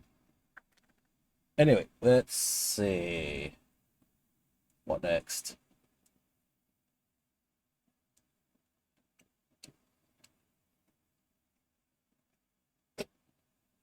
It's the metal done, I think. Oh yeah, the black undersuit. Let's do the black undersuit before I forget. Just because some good old, just a regular flat black will work, and I'm just going to, since it's the closest to me, just use some Abaddon black.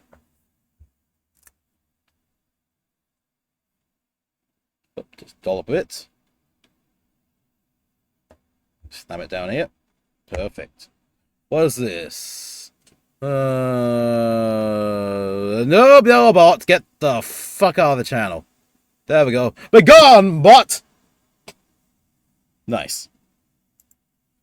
So, whenever you see a new first time Chatham, the massive text block is immediately, you're a fucking bot, aren't you? And you read the message like, yes, you are. Yes, you are. Anyway, continuing on. Whoop. Got a little bit of black on my thing here. Oop. Stay. Where were those undersuit pieces? Oh, here's some undersuit here.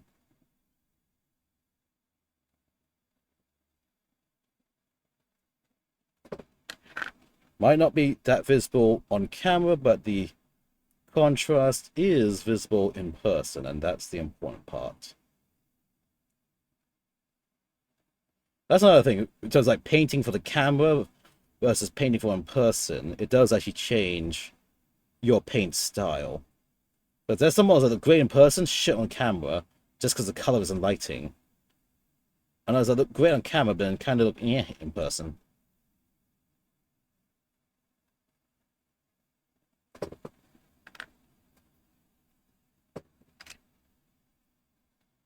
Some more. Slather that all around here.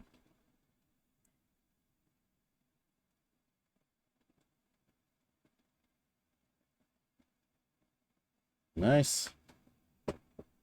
Other leg. Give.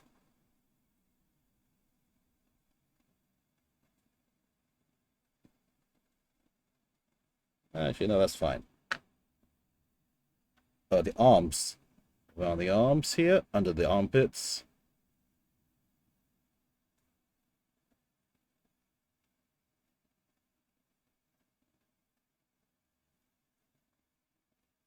Wow.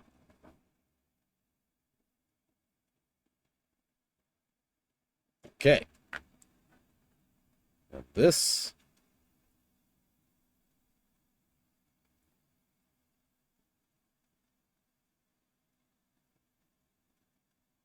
Change it up.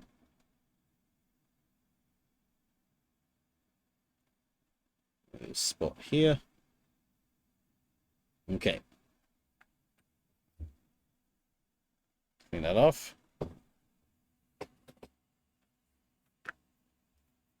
Now,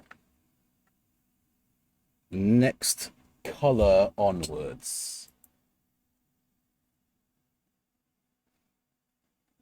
I think looks like gonna be the gold next, I think. Also, shoulder trims. Good. I have a second company chaplain ready. What color trim should... Wait, hold on. Do chaplains follow the Codex Astartes colored shoulder trims?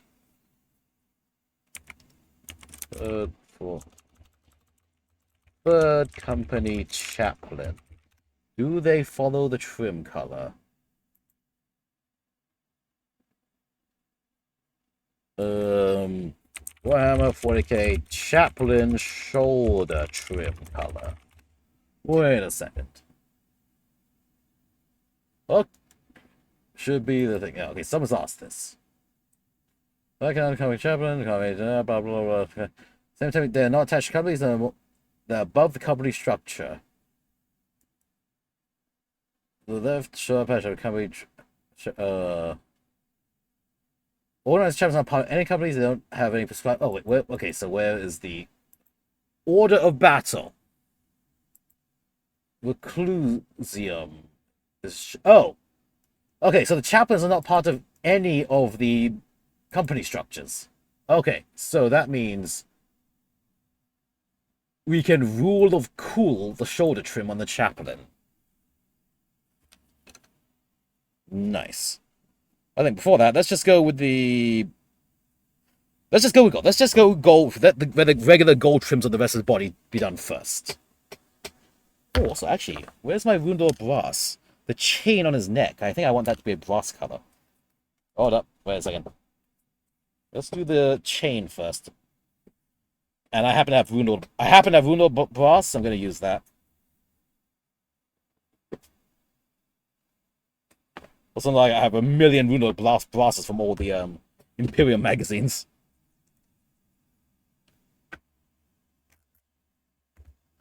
Shake, shake, shake. So damp the brush. Ew. Okay, maybe not that Woundor brass. Do I have another one? I probably do.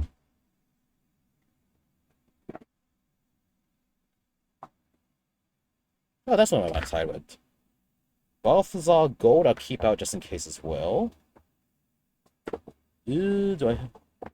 Ah, let's go with this one. This one's been opened before.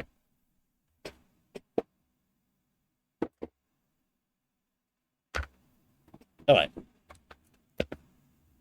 Shake, shake, shake!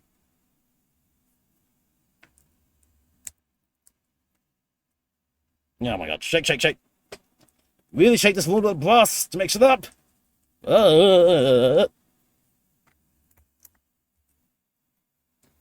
a bit more like it. A little dollop of it to my little metallic part here.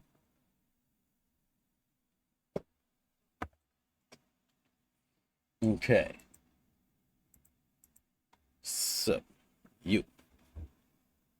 This chain around your neck with your reliquary on the end of it.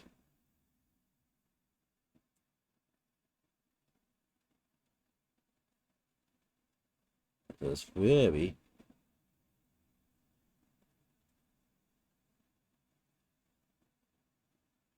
carefully paint up the chains.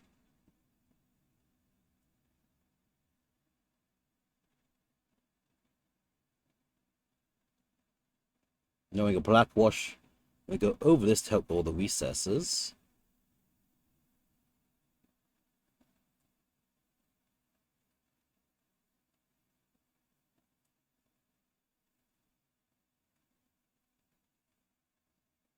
Okay.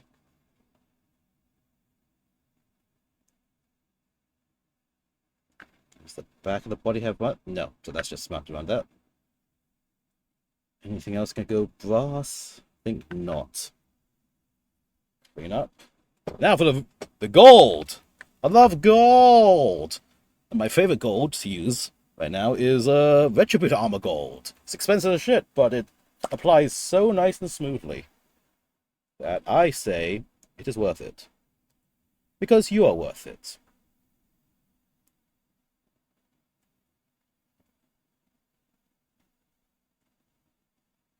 Oh.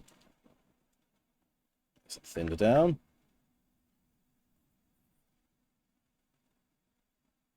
Now let's paint these little reliquaries he has.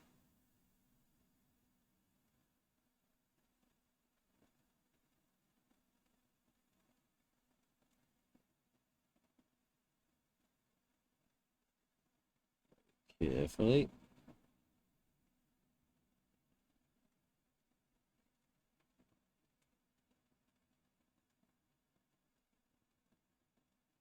Around the edges.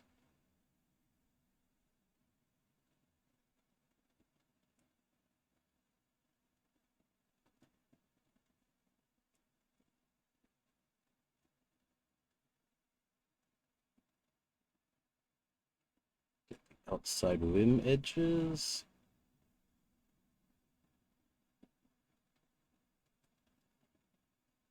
Whoop.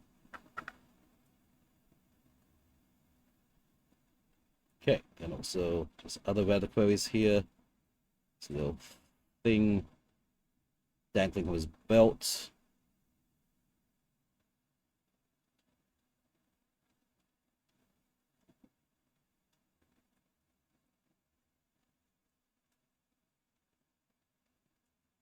all the angles just in case.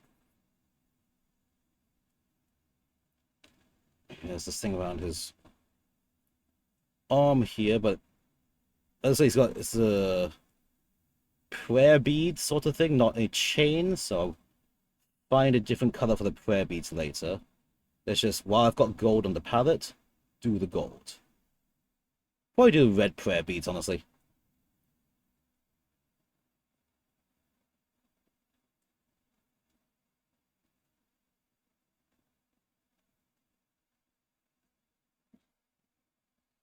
Okay.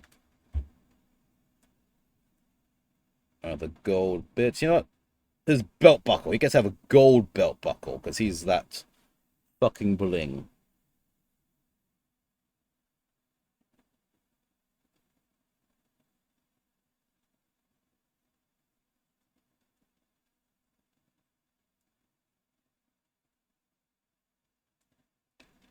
Take it around.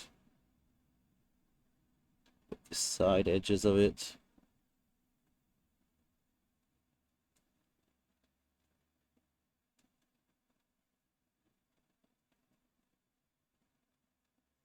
Very good.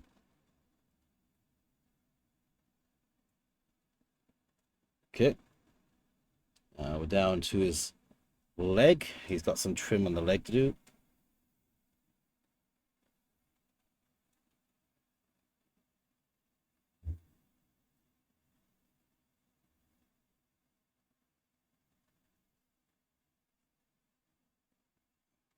Go. Very carefully.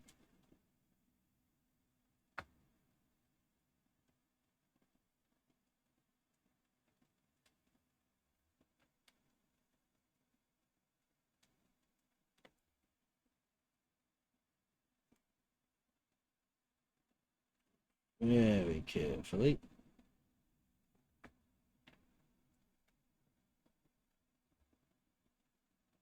Right along the edge.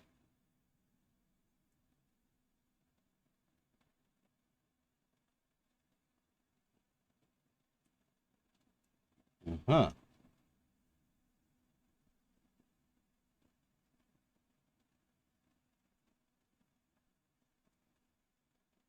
Right down and around.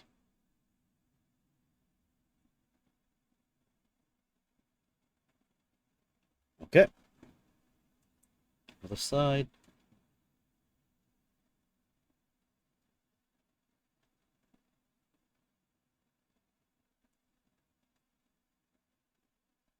Yeah. First just drying out. Reload.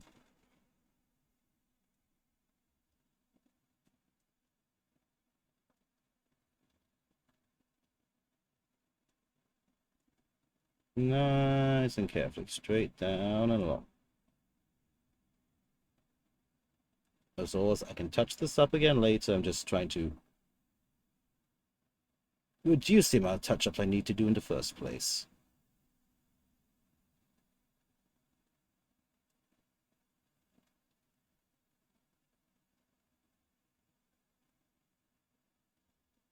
Around.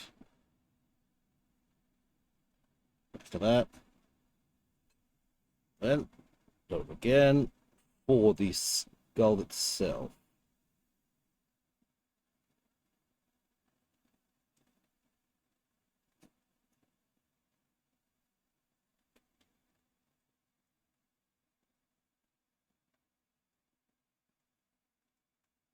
Okay, wap. Rounds.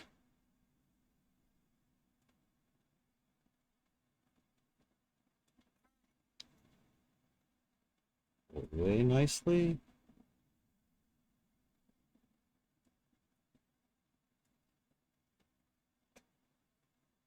Okay.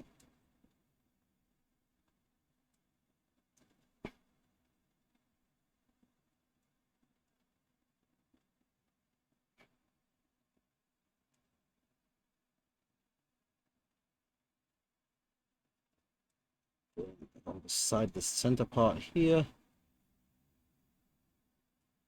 Same for this side.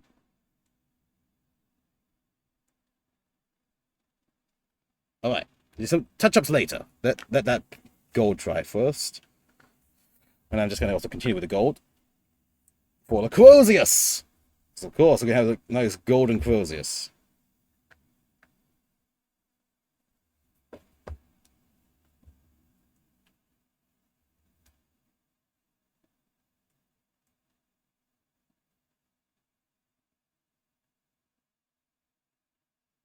This part's easy. Just slather the entire upper part and you're good.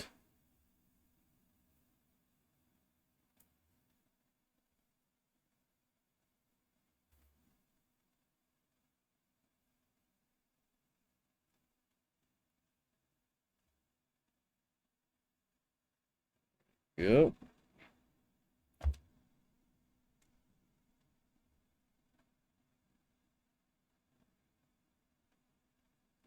Shades.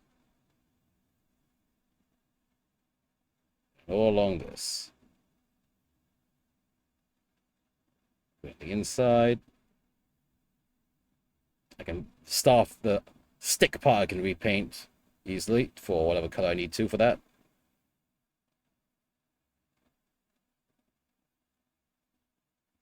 And then let's get a little bit more gold for the pommel to end them rightly.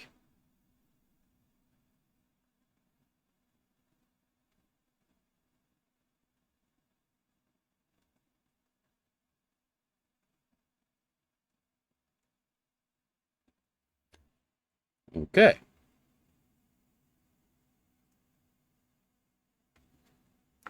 So any gold bits on these other things?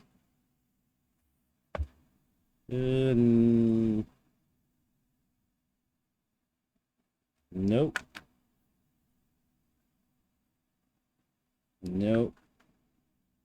Okay, this will have it. But give me back my foot. Load up a bit more gold.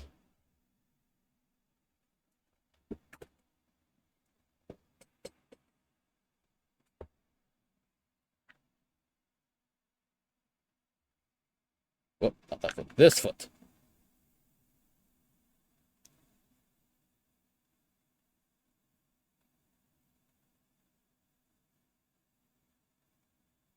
Go carefully.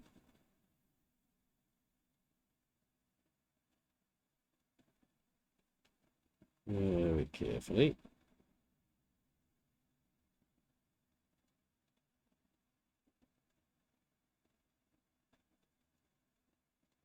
Just around these edges.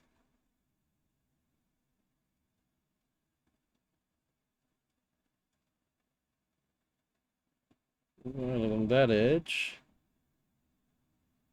Nice. Straight to the end. And on this side.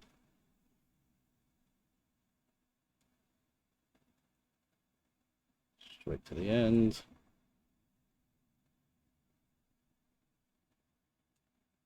And around the circle here. Some paint mistakes. Fix it up later when it's dry. And the gold little knee fan.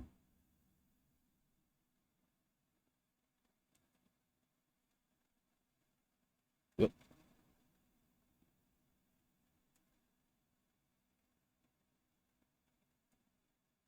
Okay. Okay, more golds. Probably these little skull patterns on the jump pack.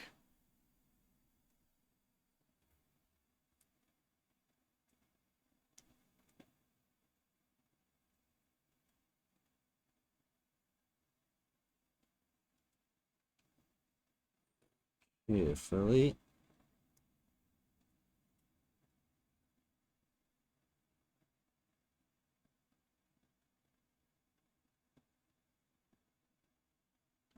Go.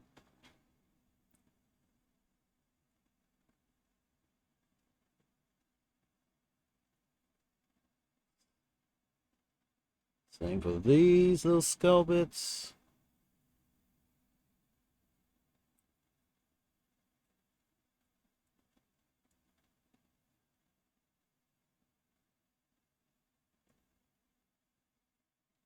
Right along.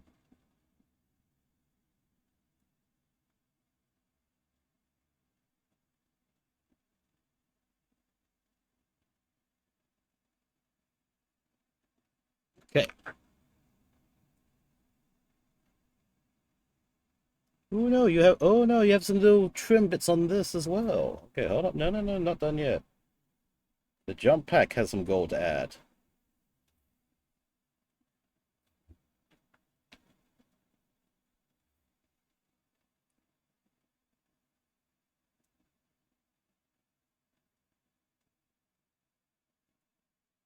Right along the trim.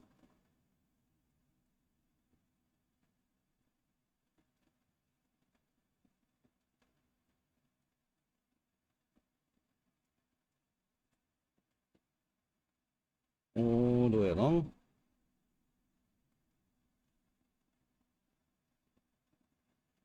Okay.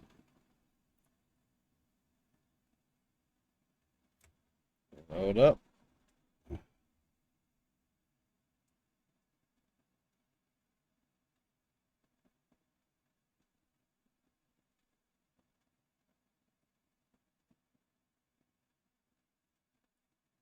And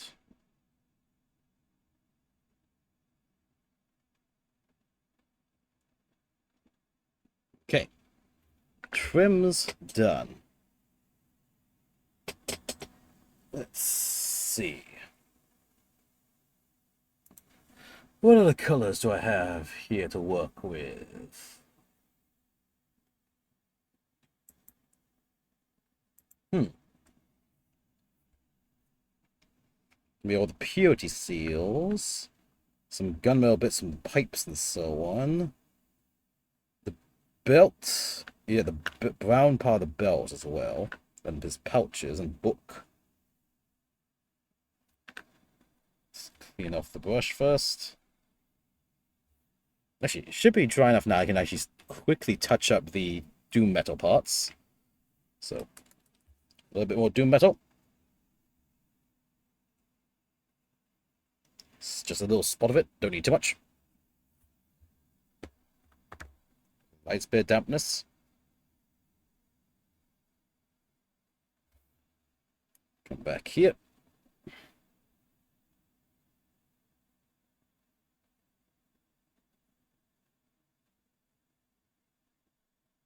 There we go. That's touched up.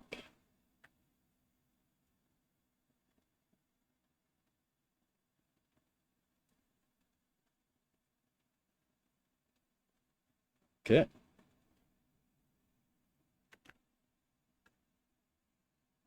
Yeah. Spot that.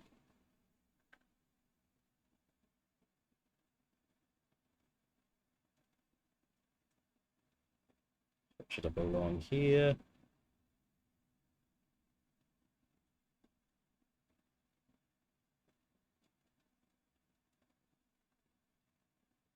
Very carefully. Okay. Touch up's done.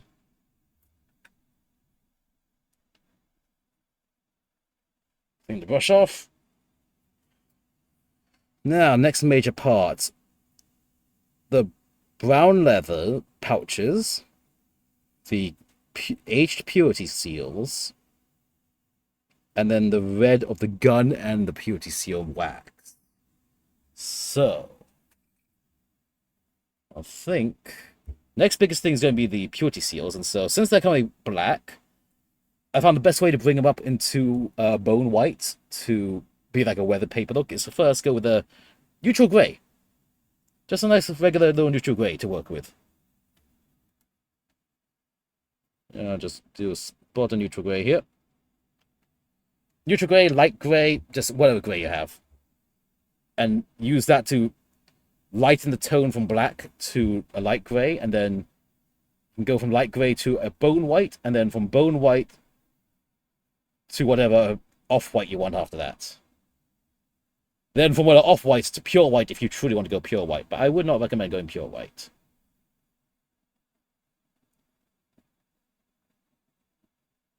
I'd say at least use an off-white on white areas. Then you have somewhere to highlight later.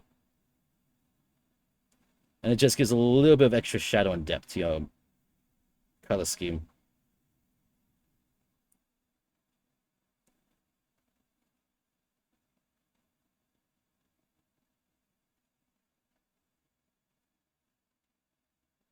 Yep. Also need to remember, do both sides of the purity seal paper.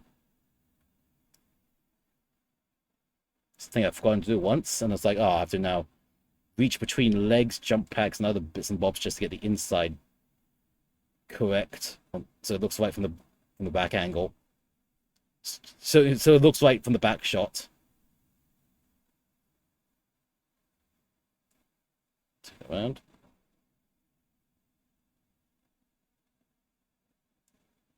Okay.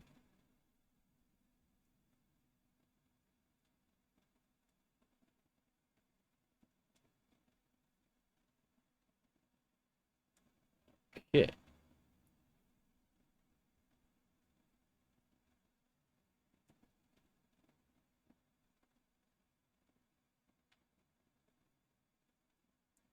Right. Just got a tiny bit blacking out under this armor panel. So you'll get that too.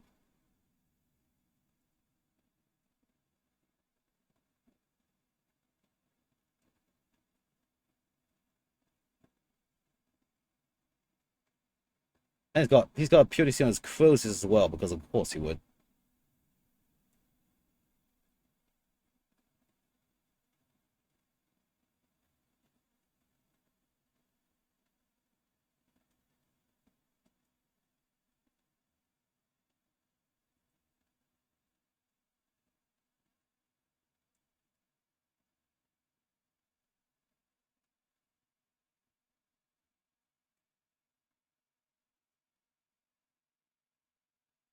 Right, okay. That's the purity seal ribbons dealt with. And that at least. Does he have any more elsewhere? His jump packers too.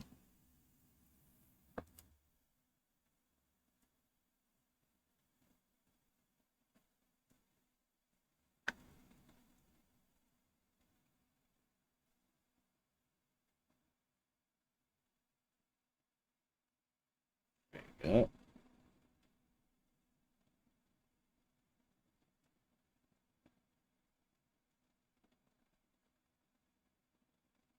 Very carefully.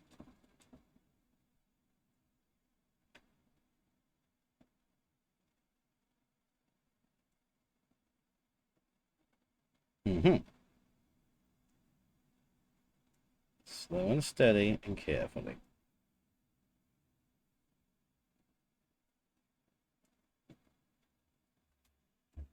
All right. Did I miss a touch up on this? Small touch up spot. Clean the brush up a bit. Reload. Tiny bit right here.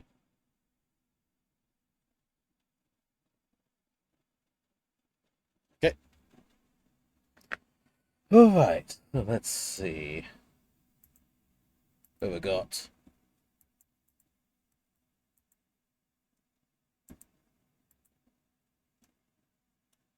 What has we got?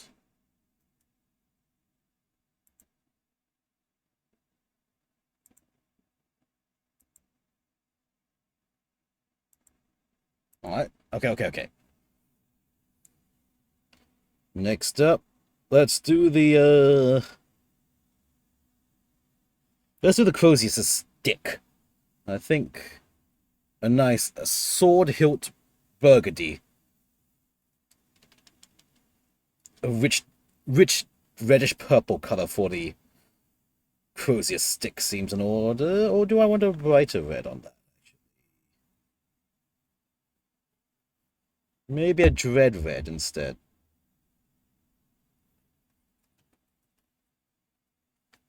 Yeah. 1 second. Come on, open. There we go. Spot of dread red.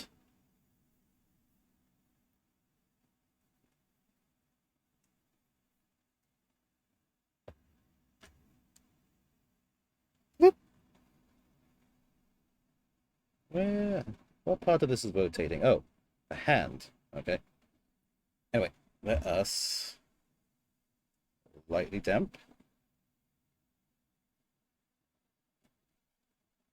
So what happened to my music?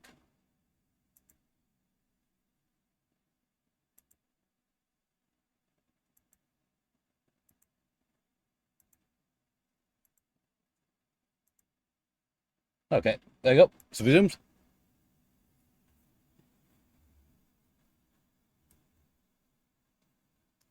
Just is that a bit too watery? Just try to brush off a bit. Okay, okay, working good.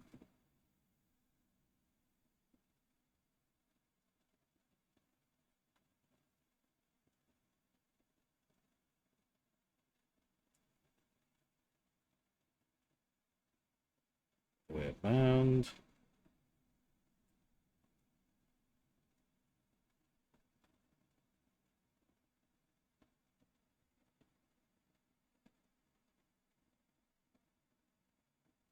Right, and then the lower half.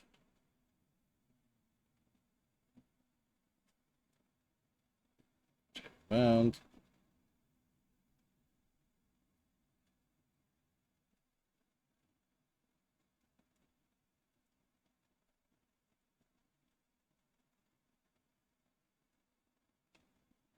Okay.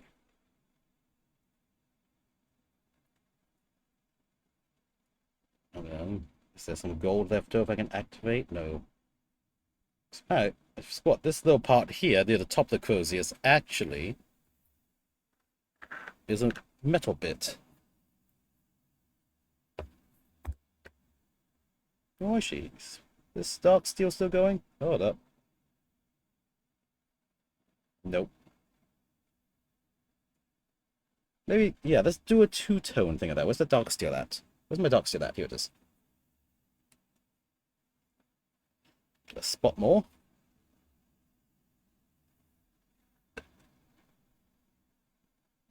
Dunk, dunk.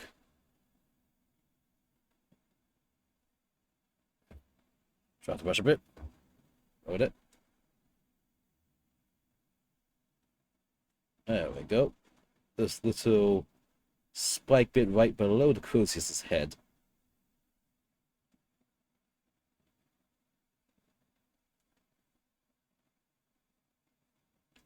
Shabbos have a purity seal snapped right on top of it.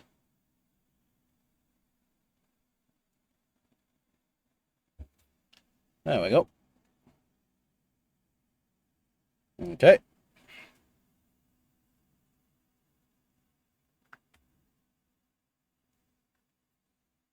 So I think it's time for the red of the purity seals now. The red. I'm going to start with some Emperor red.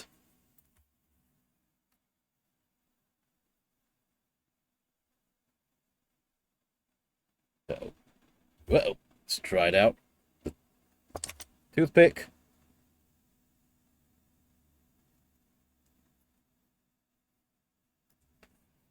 Spot of red. Go.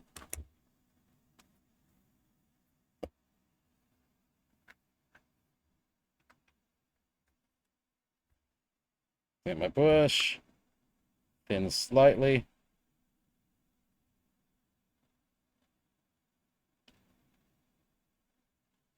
Right. Okay, now let's just dot this over the purity seal wax seals. Oh, camera. You went way out of focus for a moment.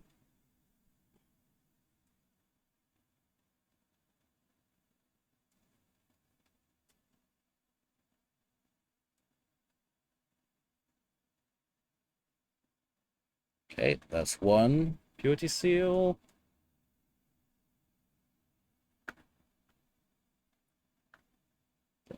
jump pack has two. Very carefully.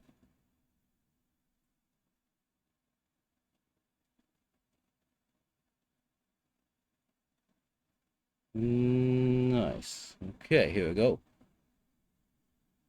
Hi, Dokuda. Welcome, welcome. How's your playing Macross? I'm playing the Macross theme song. Not playing Macross. How you doing, Dokuda? A long time no see. Hope you're having a wonderful day. You caught me painting the new 11th edition Space Marine Jump Pack Chaplain. 99% sure I'm going to be using him in a tournament this coming weekend. Aha. Just trying to get him battle ready while just doing his nice little detail stuff and stuff. Like, here's the front of the body and stuff. Sleeping, and someone called woke up. Aha, nice. Well, thank you for stopping in. If you do need to sleep more, then do get your rest. I know I stream at a very bad time for the US time zones. That looks exactly like mine. Lots of grey models have had stacked somewhere. Yes, indeed. Those are all the Blades of Khorne I thought I'd be working on today. Oh, and here's a land speeder as well. Oh, and here's more characters as well. And oh, here's a anime standee as well. And here's all the paints jammed around me as well. And there's my keychains. And then, wow, here's a booby mouse pad from Mal Malandra. Yeah. Anyway, yes, that is my desk. Yeah. And for another platform, you might have seen my dick if I did that. But you did not. That's your loss. But anyway, yeah, so just quickly trying to paint up this chaplain to battle ready. And then remaining time left over, I'm going to finish building the heads and the these guys. Where was it? These mighty skull crushers of Khorne. They've been bodiless. The Rise have been bodiless for so long, and I'm building the bodies today. But again, my primary focus is getting this chaplain finished tonight. And of course, even though chaplains are pretty easy because they're mostly black, all the small little details and trims is what really slows you down after that. You're like, how many fucking purity seals they have? How much little trims you need to deal with now? So yeah, shenanigans, to say the least. Let's go. Again, I'm using this is a 2 thin coats, so again, you need to have 2 thin coats to really bring out the nice redness of those purity seals. I thought you had one more purity seal somewhere.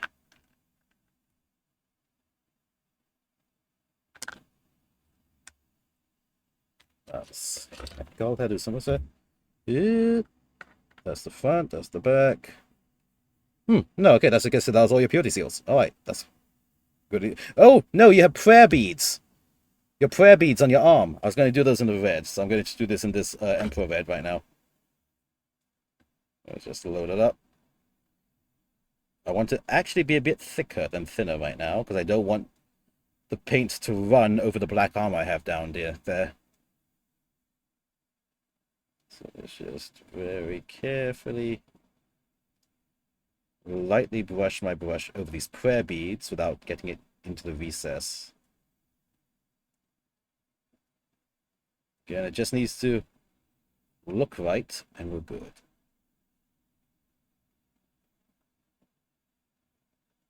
There we go. I guess a black wash over this will re-darken the recess as it needs to be done. Whoop. Very carefully. Straight down. Nice. Okay, there we go. Prayer beads done. Zizzy. Oh, Giant Ad and some Death Riders. Giant and Death Riders. Nice. What's that? Baneblade with the Acadia from Harlock. Oh, the Harlock Acadia. Nice. Bunch of Gretchen Acadians decorated Baneblade is GC colors. Ooh, very fun. Nice. That sounds almost like nice combination.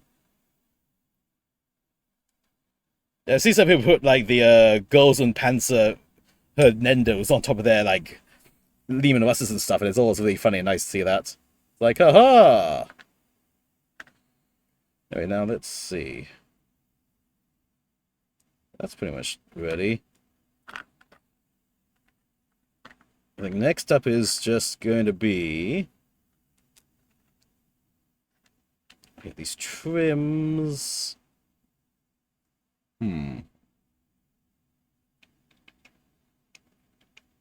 No, maybe I'll do the dark steel trims. Yeah, since this guy's gonna be Death Company, I use dark steel for like trims on the Death Company. Yeah, yeah, you're gonna get dark steel trim on your shoulders. That's what I'm gonna do. Let's get that. This some more dark steel out. There we go.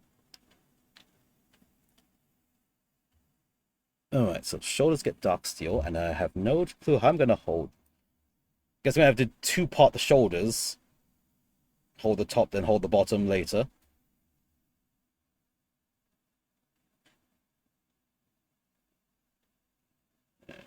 Go. Round.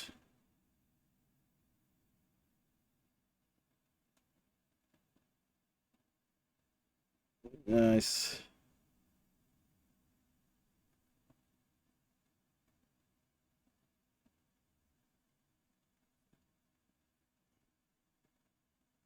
Okay.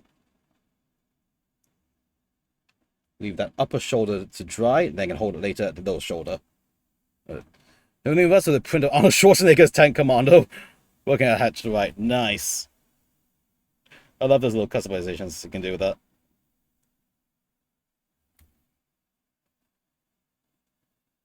Oh. Ooh, blasters trim. Okay, I'm not sure I'm going to paint that little symbol on that shoulder, but that future me can handle that. Current me just needs to get the bare minimum color blocking in and go with that. Because I need to move to the head soon as well.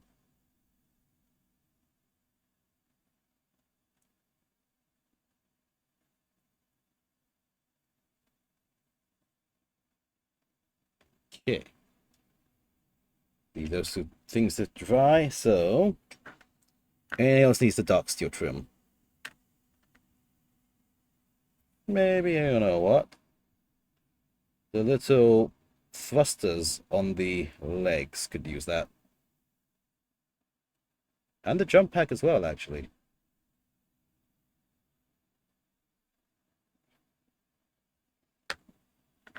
Yeah, okay. Let's use the dark steel as the lighter metallic for the main detail spots for the armor. These thrusters out. So these will be dark steel in the lower rims. The other STLs, the action stars head stuff. Oh, very nice. That's cool. You can have, what was it? Ah, what was that thing with all these action stars together in one series again called? I forget. You could do that with your whole army.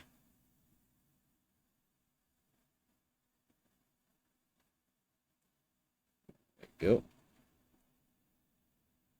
Then, you know, the whole inside that can be slathered in.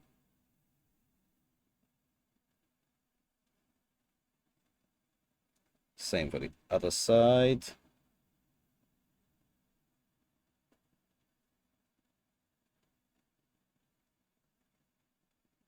Paint up along everywhere.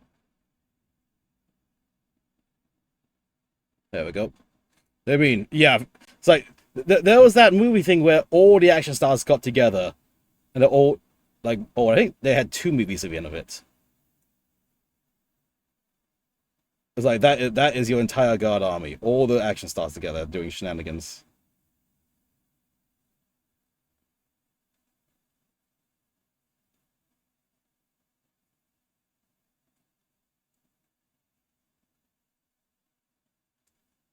Go paint those edges.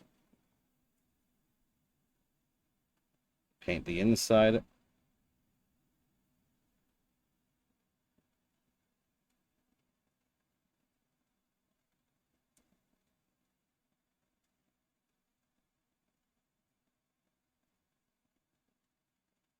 And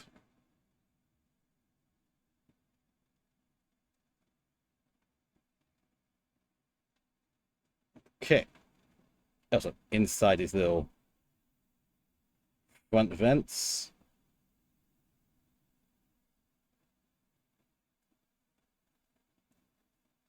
There we go.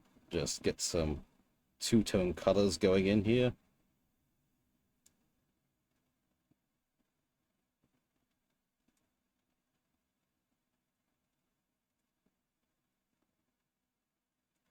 Okay, there we go. Check those on the counter chance, of course. Yep. Catch and refresh, hopefully soon. Then we'll see how the 11th edition releases go. Yeah! Mr. Oh, with the Blood Angels, we're going to be able to find the box set. And oh, hello, have a fucking new Ultramarine epic character instead as the special weekly release. Thanks, that was really what Blood Angels needed. Also, hello, Mr. Cloud. Thank you for the 3-stream streak. Welcome, welcome. I don't think, yeah, nothing's been released for Deathmire today. As far as I know, people are wondering what's happened to the release this week, and they've not mentioned it.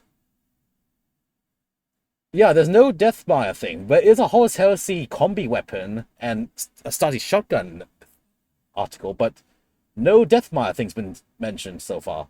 No weekly Deathmire. So it's like, did they not?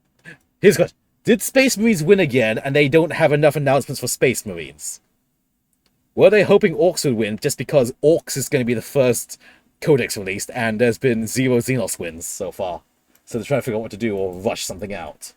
Would not be surprised if that's the case.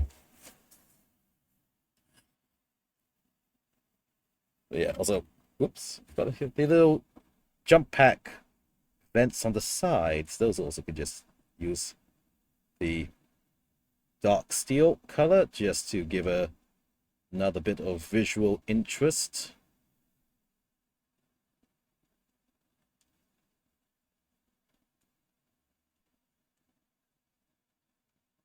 Again, I probably wouldn't bother doing this anymore with my regular Marines. But, you know, he's a chaplain. He's fancy. He gets have the extra detail treatment.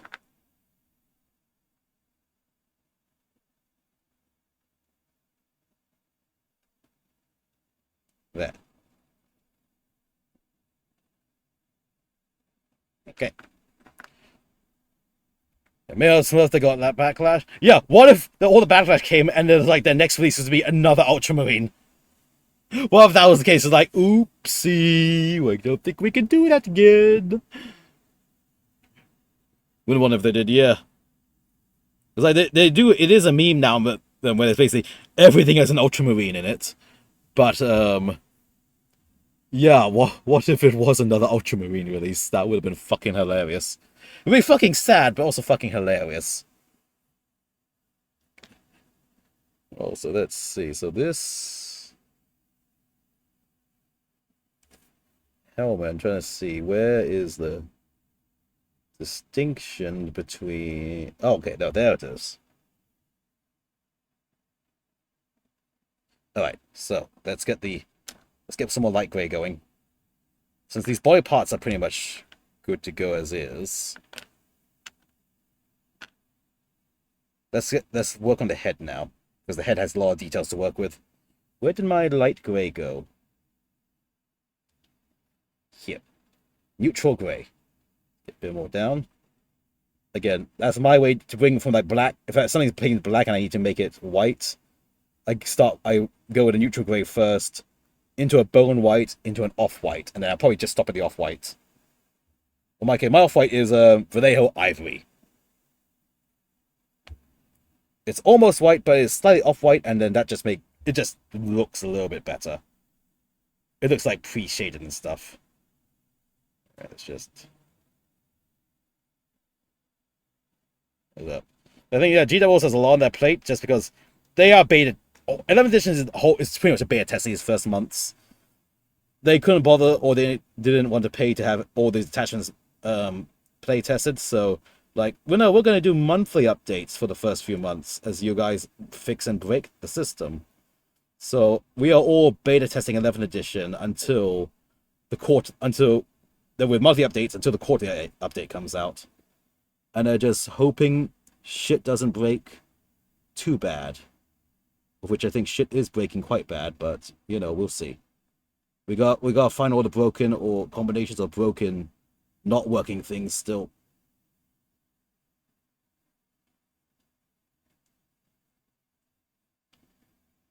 It was kind of funny to watch. Yeah, indeed. They were threading the crap in front of their local. Yep, that would have been fucking hilarious to see.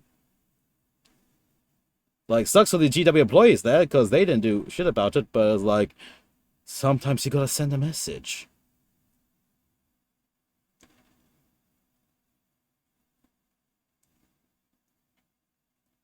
But yeah, with Blood Angels being on the box front, I would like some, Blood Angels things, but alas, what's going to be is it's going to be all codex. Then, of course, it's going to be Generic Marines codex. So that's Generic Marines, i.e., Ultramarines codex after that. Whenever the Blood Angels one comes out, will be whenever the Blood Angels one comes out, which could be, well, forever or never, which could suck a bit because right now the Blood Angels are being heavily overtaxed in points for their units, even though it's only applicable for one of the attachments for that. So it's like, god damn it. So here we go, look at that. Nice light grey prepared for the skull. Let's get that little recessed part there.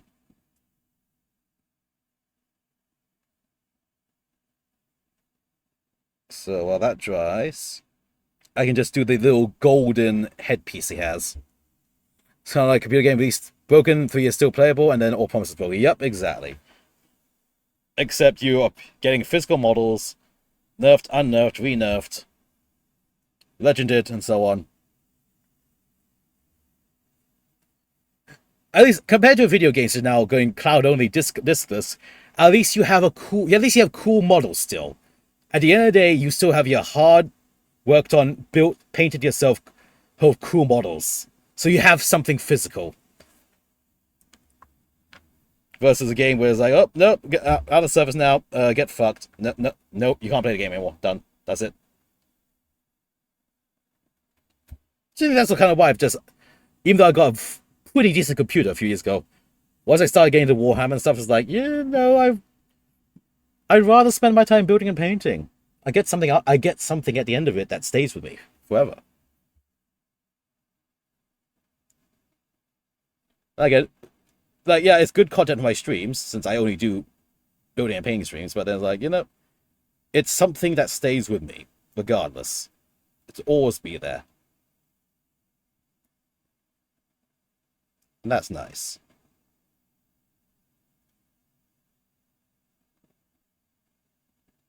Yep.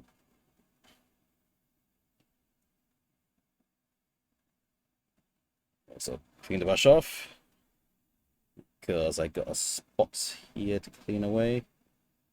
Yes. There we go. Let's get a spot more gold up here.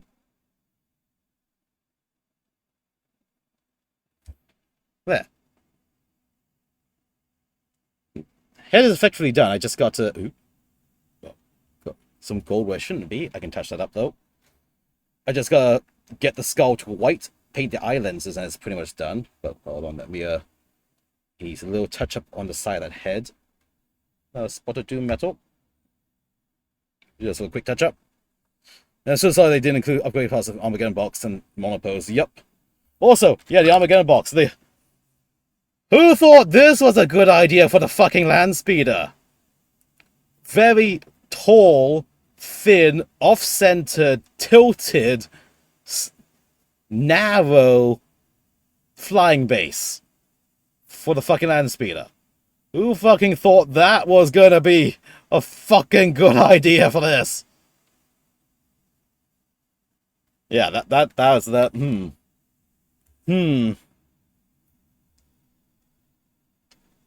Let's just say I have brass rod ready to replace that stand when it breaks. And just out of curiosity, I'm gonna just use it and see how long it lasts before it breaks. Because I am careful with my models, but it's like, you gotta be careful you want if it's been designed so. Ugh, it's gonna snap regardless. So Code Cracks was the point of yeah. Because they did include a second base piece like this without the smoke part, but then there was no stand. So I was like, how the fuck do we put the stand there? And then it does have this little recessed indent here that looks like that was meant to be for a flying stand, but from what I can tell, no one got that stand in their Armageddon boxes. So maybe that's going to be in the separate release, and they just for some reason didn't put in the Armageddon box. I was like, be like that. I'm gonna just want to spice up some visual interest, so let's do some dark steel on these pipes leading into the skull.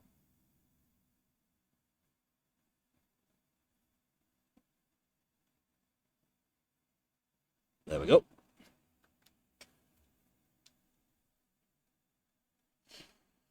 Okay.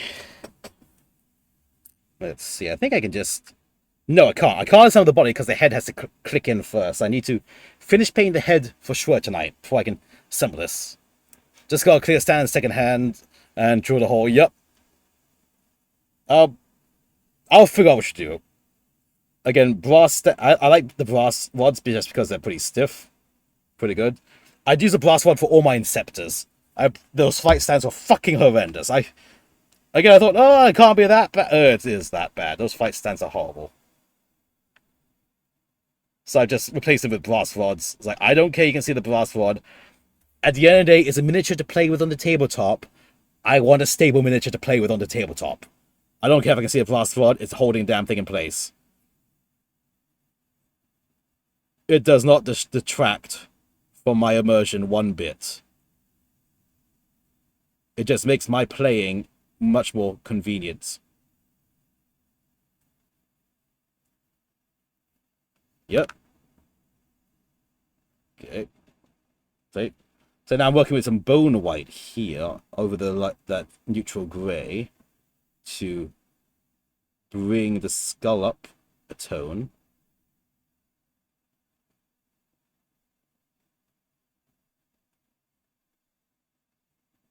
Very carefully.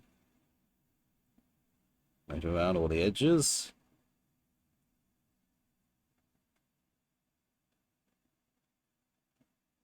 Yep.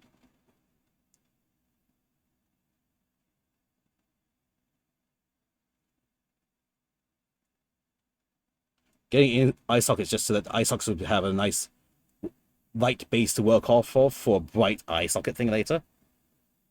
There we go. That's a very nice bone white already. I could stick with the bone white, but I do want to go I want to try going slightly lighter with the ivory color instead. Just for a more contrasting skull face on this. Oop. You stop dropping the damn thing.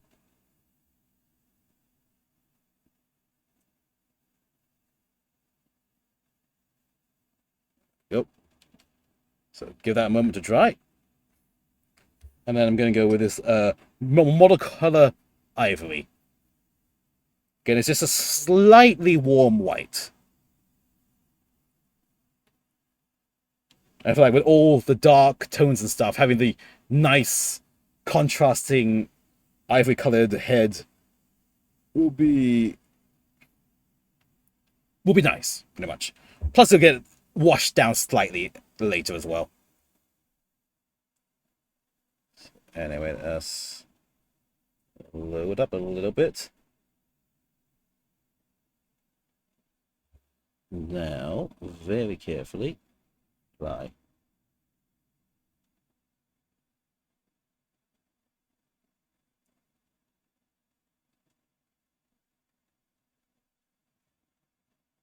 Okay, that's working well. I'm just being extra careful around these edges.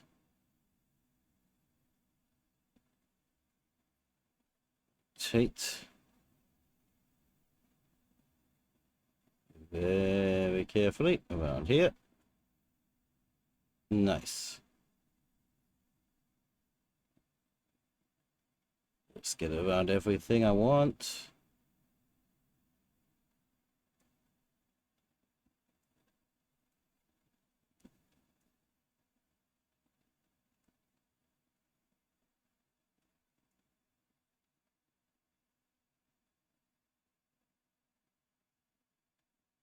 There we go. Look at that. Very nice and contrasting. But still not pure white, so it has ways to highlight otherwise.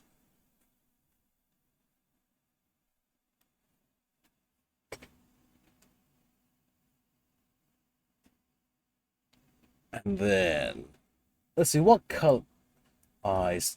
Red, don't red eyes? I think maybe I want red eyes, yeah. Red eye, yeah, blazing red eyes for this chaplain. So blazing red eyes, let's go with the, demon red. Let's try some demon red eyes on this.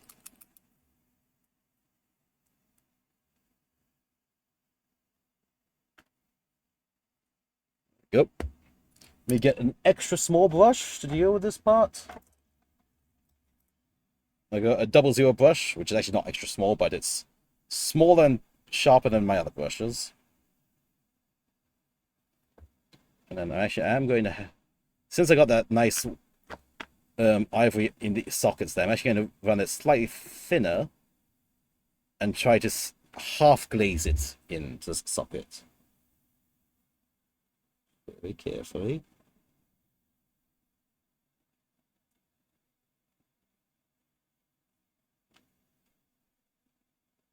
Very carefully.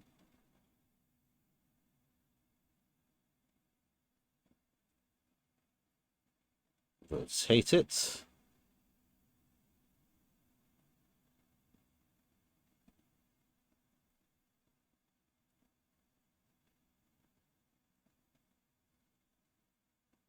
Okay. There we go, look at that. Blazing red eyes. Just clean up this up a bit. Get a little bit of ivory. Touch up the spot here.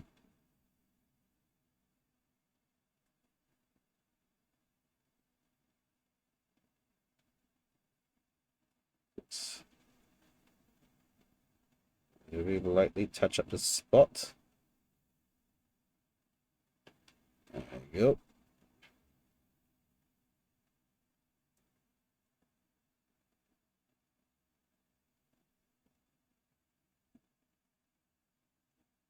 Aha. There we go. That's looking nice and neat. That dry bit, then I'll probably do a tiny bit of very thin down Reichman flesh shade over that. Or smoke gray. I have a, oh yeah, I have this smoke gray wash. I'll do a very thin down of this over that later when it's fully dry. But I think with that head main details done, I can assemble. Or ooh, no, I can't yet. No. Much as I want to assemble, I cannot yet. I have 20 minutes left in the stream still, so let me get the regular brush. Let's do the purity seals. Where's that bone white? No, the bone white is still my palette. Good. Very lightly damp the brush. Load up the bone white.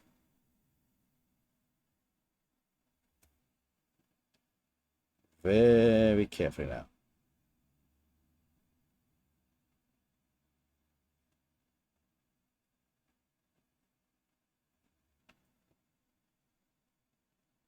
Too thin, I want it thicker.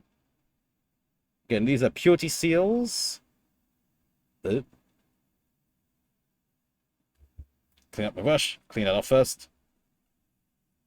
So them being a little on the thicker side of the paint is not too big of a deal. Just because it is paper, it'll give a little bit of texture to the paper if it is thick.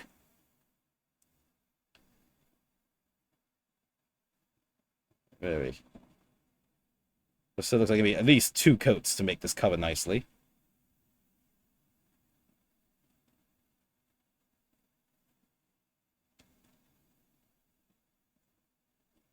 carefully reach it to where it needs to go.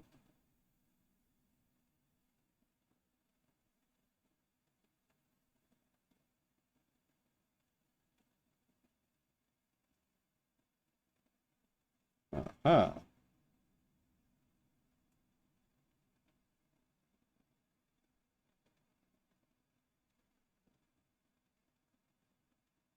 Go, just draw that along. Okay, just let that one dry first. When it dries, I can do coat to number 2. So let's just push on to the one on the rosius.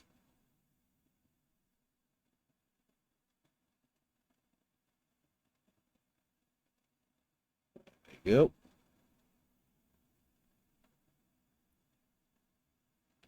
Flip around. Onto the back.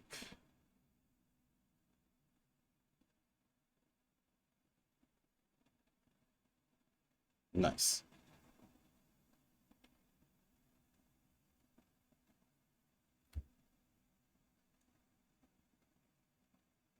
Is that a spot of paint? Or was that a spot of dust?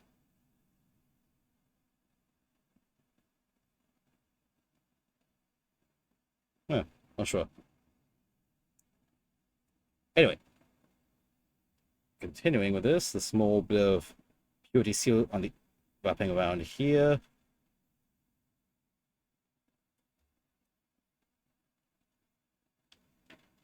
Carefully.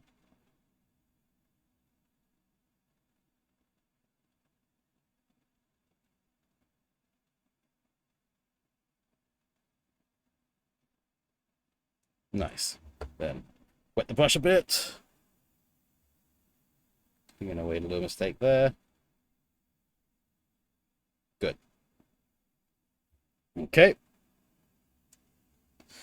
That purity seal's done. Let's do the jetpacks purity seal ribbons.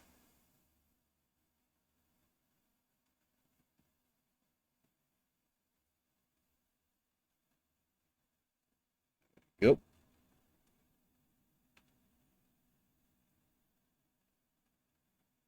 Loaded.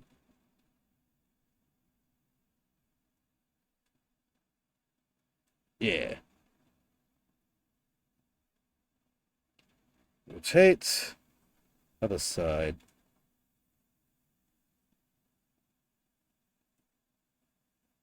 Oh.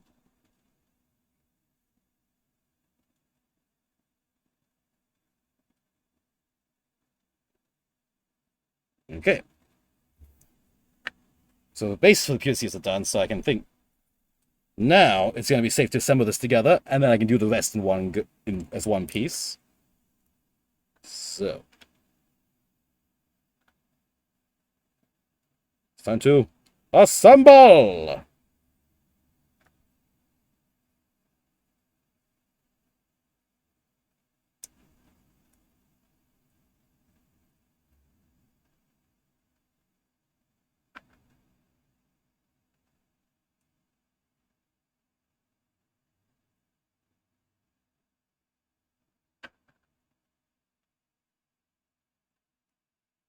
The rest of the bits I can paint separately quite easily. That. And before the jump pack goes on, shoulders. Can now hit the lower half of these shoulders with the dark steel.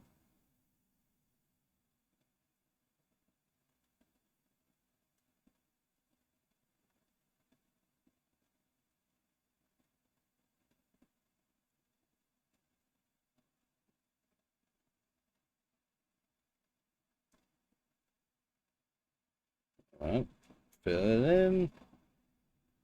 Yes. Get the trim.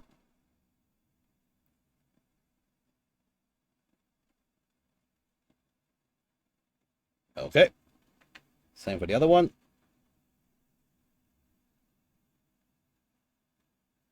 Get that lower trim.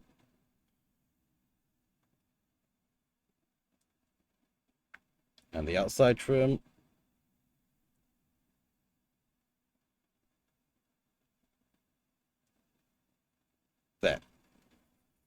You know. Right, now, which shoulder was which again? Oh, which shoulder was which? Chaplain with jump pack.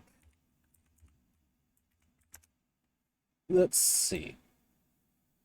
Okay, so fancier one is on this side. Like so. Plain one's on this side, like so.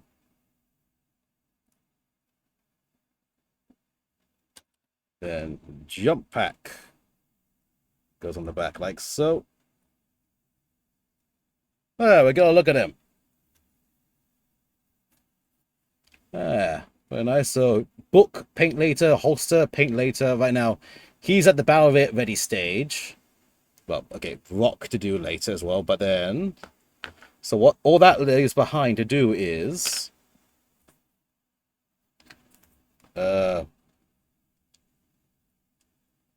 basing material up the stand. And then paint the rest of it later. Because again, this bow, it's got 3 colors on it now. And everything, so I just need to get the basing material on. And then, thankfully, there's a push fit on this, so I can just push fit on and off the base. Hopefully without snapping it. Probably. Let me just sand down the push fit pegs a bit. Just a little. Make it easier to come in and out. In and out, up and down. Round and around. So now, let's just get a good old... Where's my thing? Most of my death company I've done with yellows, like a yellow desert sand around them, just as a contrasting sort of color. So let's just do some more desert sand around this as well. Again, worst case, I can just repaint it or just rebase it. Especially since this is a push fit thing, so as long as I don't glue the entire base thing in place, I should be able to just pop it off later and redo it. Grab this.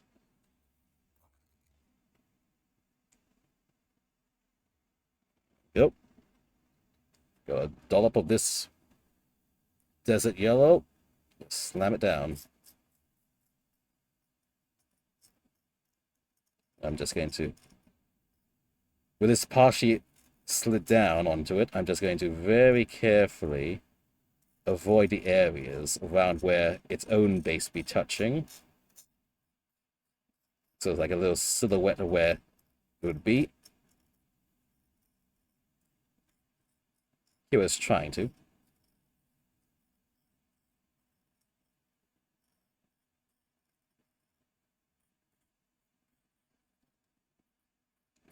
Go.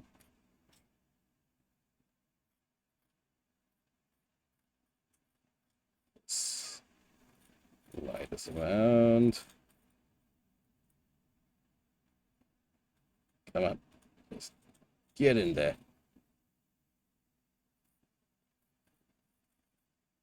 Like so.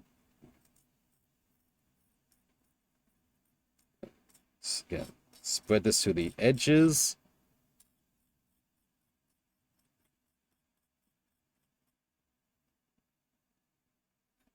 Then just tap, tap, tap around it randomly to give a bit of a texture look to it. Okay. Okay. Clean off my tool first.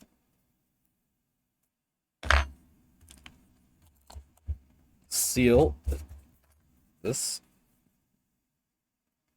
Then first, using my finger, clean the edges.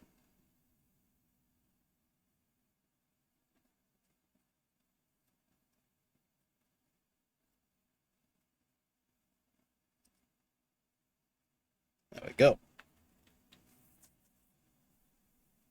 Up on my fingers.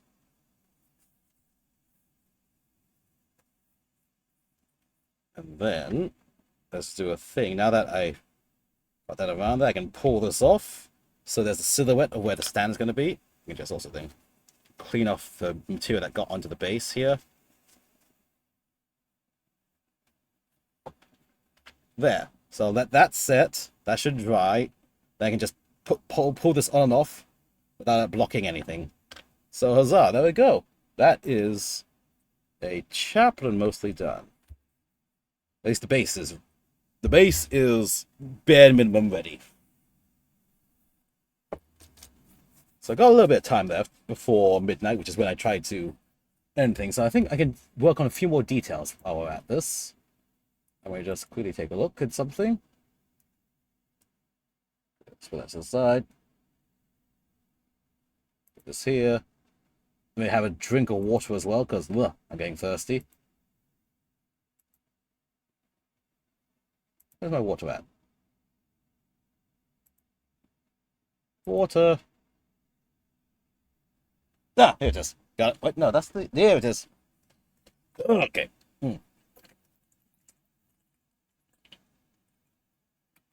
Stay hydrated, folks. Don't do what I was doing and hyper-focusing and not drinking for like 2 hours. Anyway, let us see. So this stand can go to the side first to dry separately. Move this back. Let's look back at this model here. So purity seals, I think, do need a second coat for sure. Shoulders could do a thing. I could do something with the shoulders as well. And the brown. Let's do the brown pouches first. So I think let's carefully pull the jetpack off again. There we go. Jump pack's pulled off. Let's work on the pouches. And now that I don't know how I lost it for so long, but I have my Rhinox base again. I like using Rhinox hide for my pouches. It's just like a nice generic dark brown. It can be highlighted as needed. Oh god. Don't let this get stuck. It gets the job done. Go.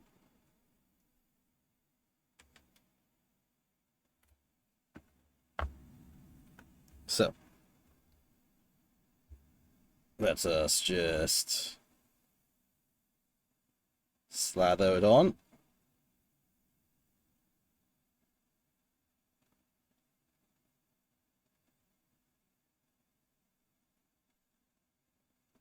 Around.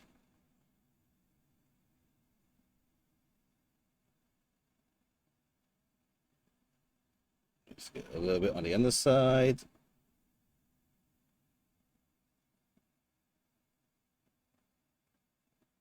There we go. If I hold it here, that's better. Now you can see it. Let's see. Does he have any pouches? He says his book. You know, his book can be the runner's hide as well. The pages can be a bone white.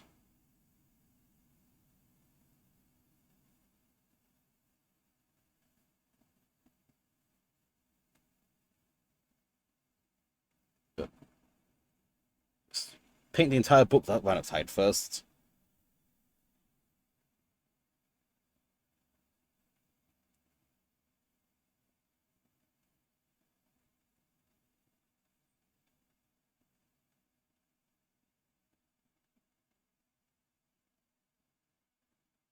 Okay.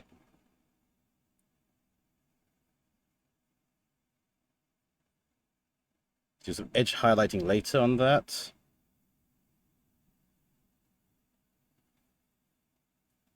What else?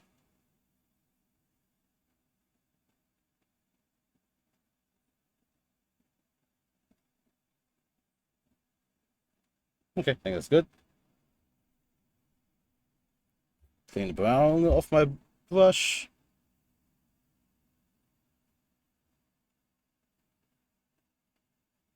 Suppose let's get that Emperor Red on that shoulder pad then. Oh no, let's do the before I do that. Purity seals. Bone white.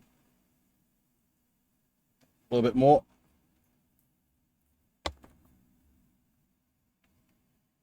Ammo. carefully. Firmly grasp it.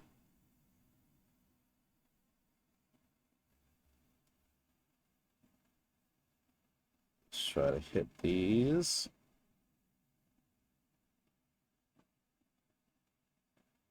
Very carefully.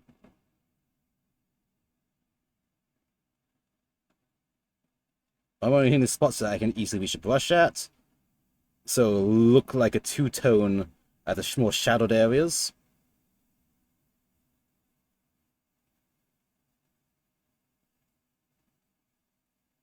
Right. And then a little bit more. Let's do the book's pages.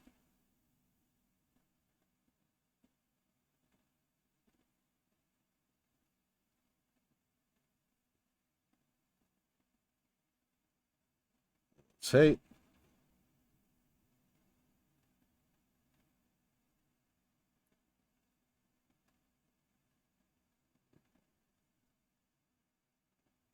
Nice. The same side.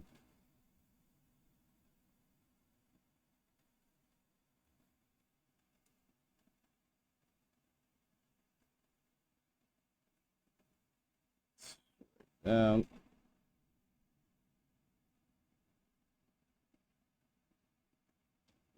Rotate underneath.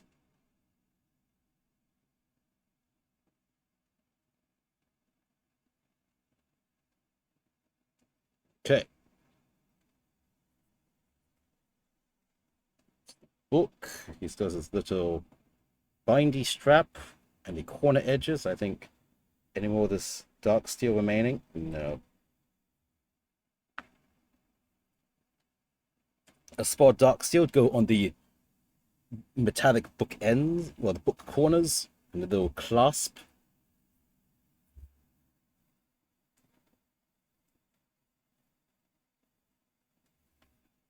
Okay, just a lip like that, and a lip like that.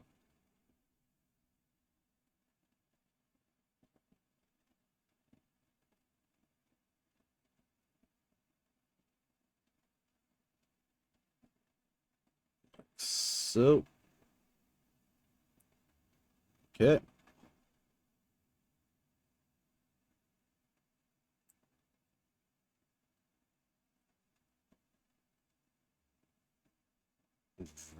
Okay.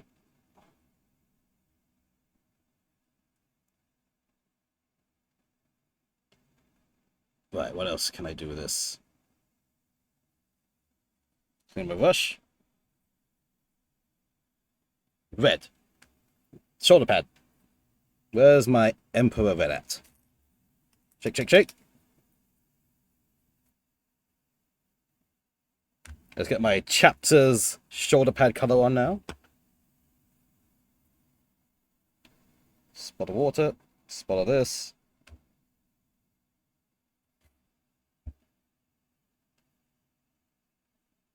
And this is just going to be a, again, two thin coats case of make this entire shoulder red. I have yet to choose water slide decals for my faction. That's because I'm going to be flip-flopping between a lot of different factions as I play.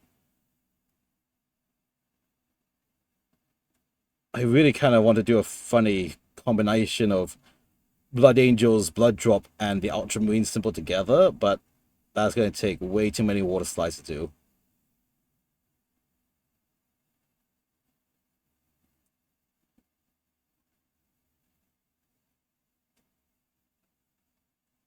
Yep, just up to the edge.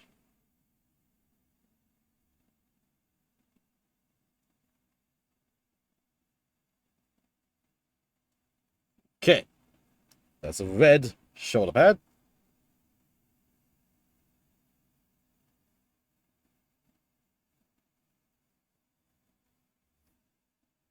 I think, how about the other shoulder pads? How have they done the other shoulder pads before? Oh, both red actually work as well. Okay, fine.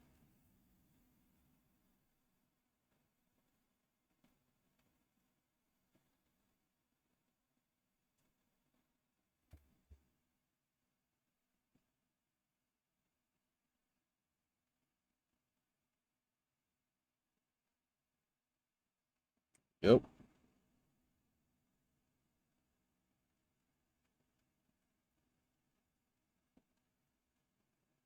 Carefully.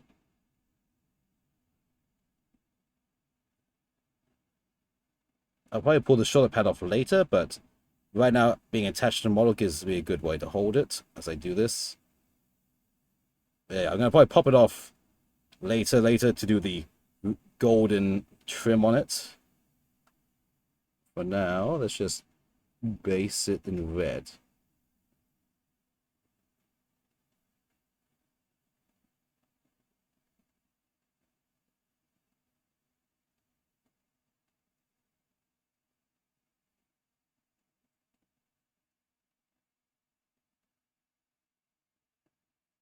And then, since this shoulder dried, two thin coats, so let's get the second coat going.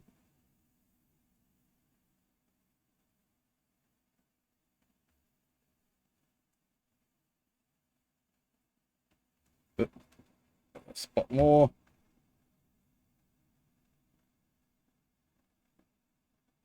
There we go. Okay.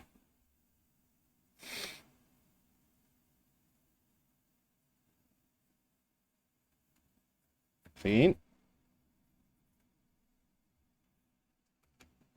I think I can do a quick highlight on this holster with some flat earth.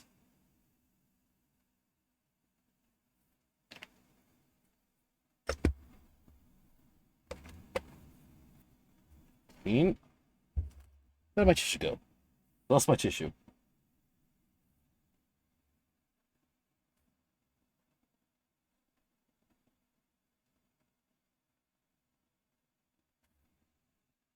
Okay.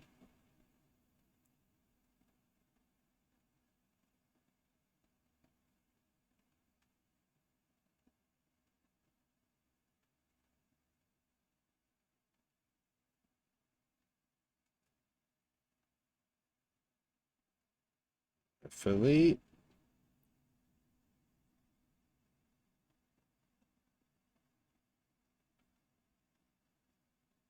Catch that.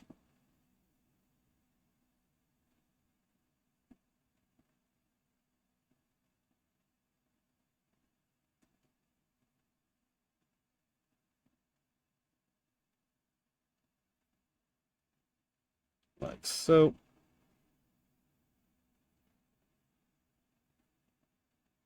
Same with the book.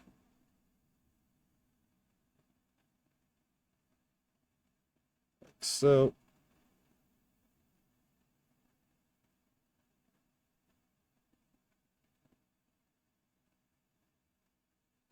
Okay. It is edged.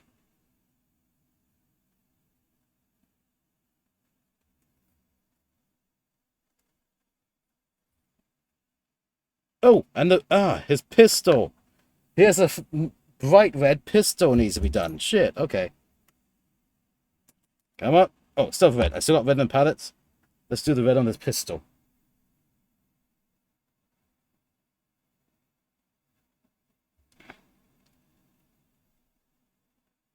Okay.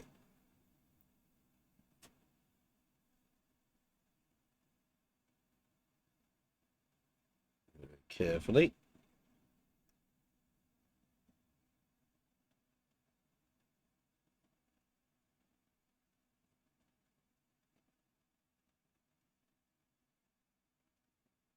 Nice and around that.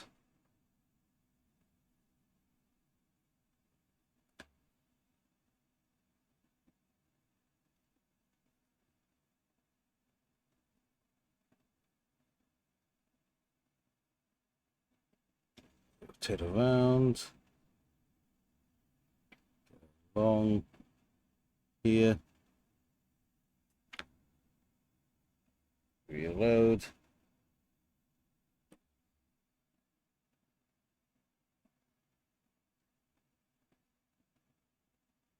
Very carefully. Up to the edges.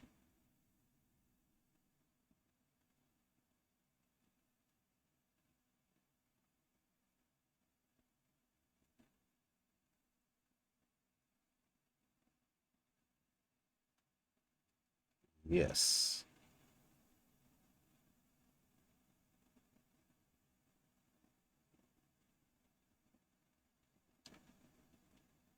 And around this end point here.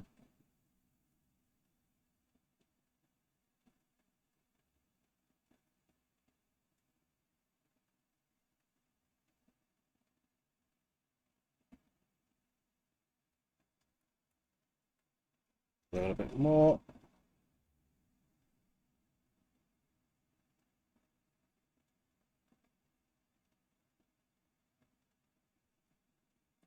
Around.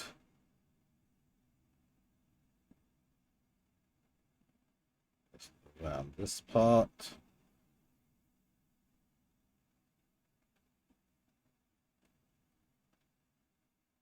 Okay, clean the brush up a bit. Wipe down that little mistake there. Aha, here we go. Now it's got the nice bright red pistol. And I saw he has actually has a little embellishment on the side, which I kind of want to do as well, with the time remaining.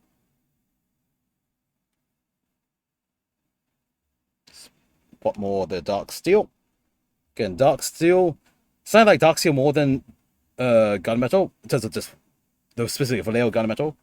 Just because it is a nice lighter color, it contrasts better with the other darker colors I use.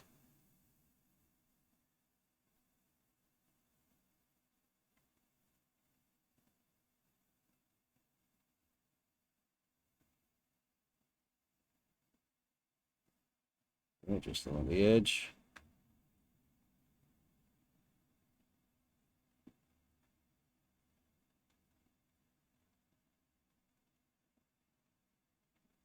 So carefully.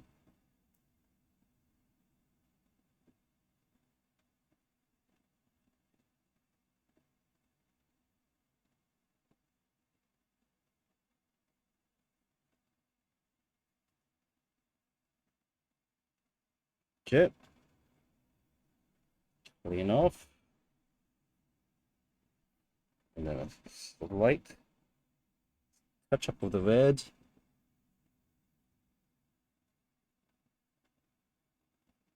Yes. And then finally, one last bit of gold. Hey ho, Chilio! Hello! Not so fast. How you doing, man? Welcome, welcome. You're at the tail end of my lovely hobby painting stream. I'm just trying to get this chaplain fully painted up. And I'm just near the end of it. Well, that's already painted up at least. I'm just gotta get these little golden skulls.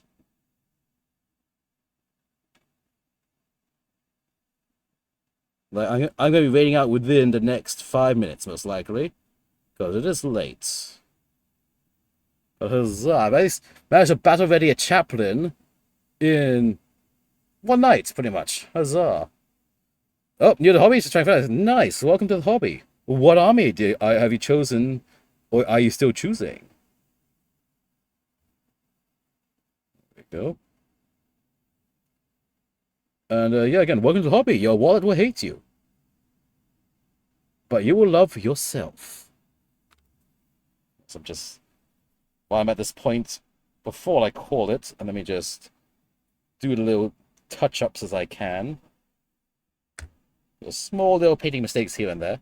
Space Marines Malevolent. Ooh, very nice choice. I am personally playing the Blood Angels. Although, since I use large generic units, I can easily play as almost any other Space Marine faction as well. Well, yeah, welcome to the hobby. Also, did I not paint the gold trim underneath that trim? Oh, whoopsie. I can fix it now with the gold. Blow it up.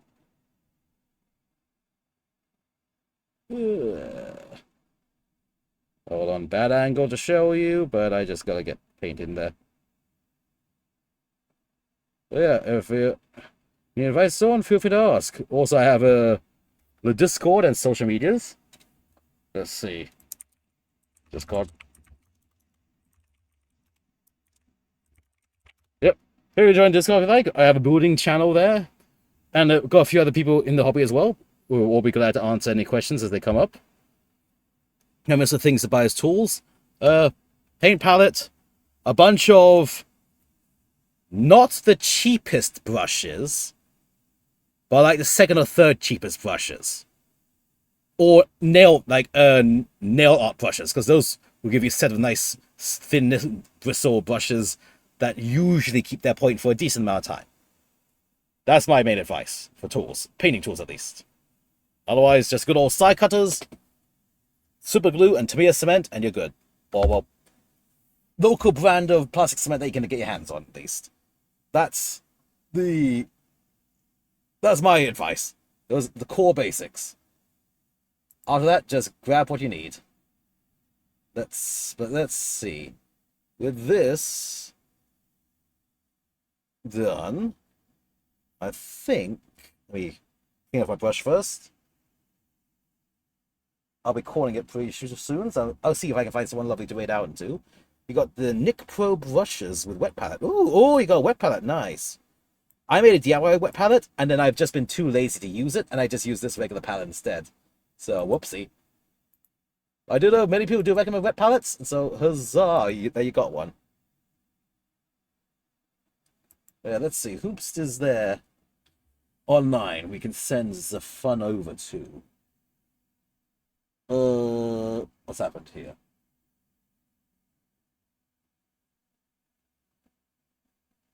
Okay, I see options of raids at this time. Just give me a moment to look and see. Click. Where's shit? I closed my Twitch channel thing. 1 second. Just need clippers, blades, sanding sticks. Yep. Those are good. I personally like just using metal files. I have a where's my metal file at? Here it is. I just have a set of no-name brand metal files of different shapes and sizes. Those, they work fine. Metal files are metal files. Is it sanding sticks? Yep, sanding sticks are good. No. Hobby knife. Good old hobby knife with replaceable blades. Always useful. Oh, hold on. 1 second. I closed my Twitch window. I can't see people to raid. Nah. Whomst is there we can send the fun over to. Whoop. What? Oh, hold up. I see potential options. Yeah, I don't want to go too late, so let's just go with someone whom we know in the communities. And whom I haven't raided before. Well, haven't raided recently, at least. I like to keep things fresh. Click. Wow, there's a lot of people online right now. Oh, hold up. Wait a second. Maybe not. Let's find out. Click.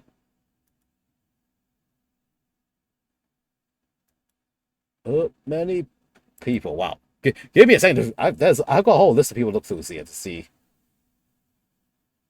What's happened?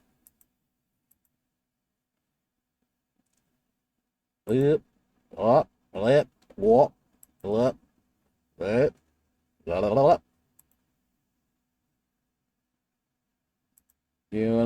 Let's go here because YOLO, that's why.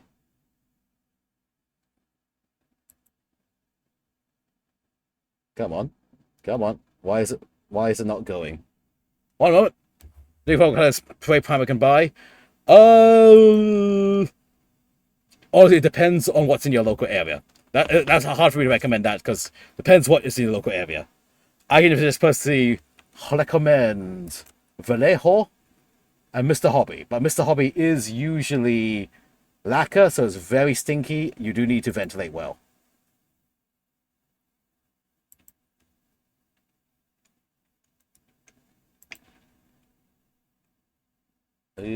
Can we? Let me see. How about? Oh well, let's go here. Why not? Let's do it here. Let's do it here.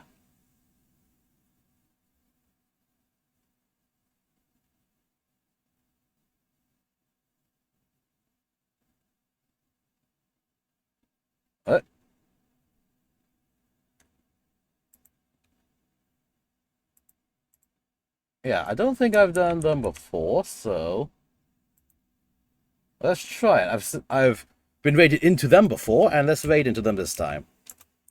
Bam. Will it work? Raid created. There we go. Perfect. Depending on your bedroom, AC unit, window. Yeah, then I would say windows open, heavy ventilated, fan blowing out the window, and then go with what acrylic spray can you can. Although I have been very lazy as well.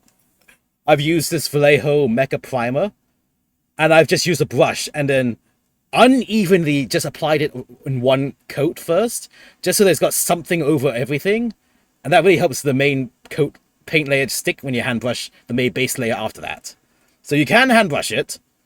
It will not be even the first layer with the primer, but then after that you get an even layer. You get a nice even layer with your base coat after that. So yeah, so would recommend that as a workaround as well.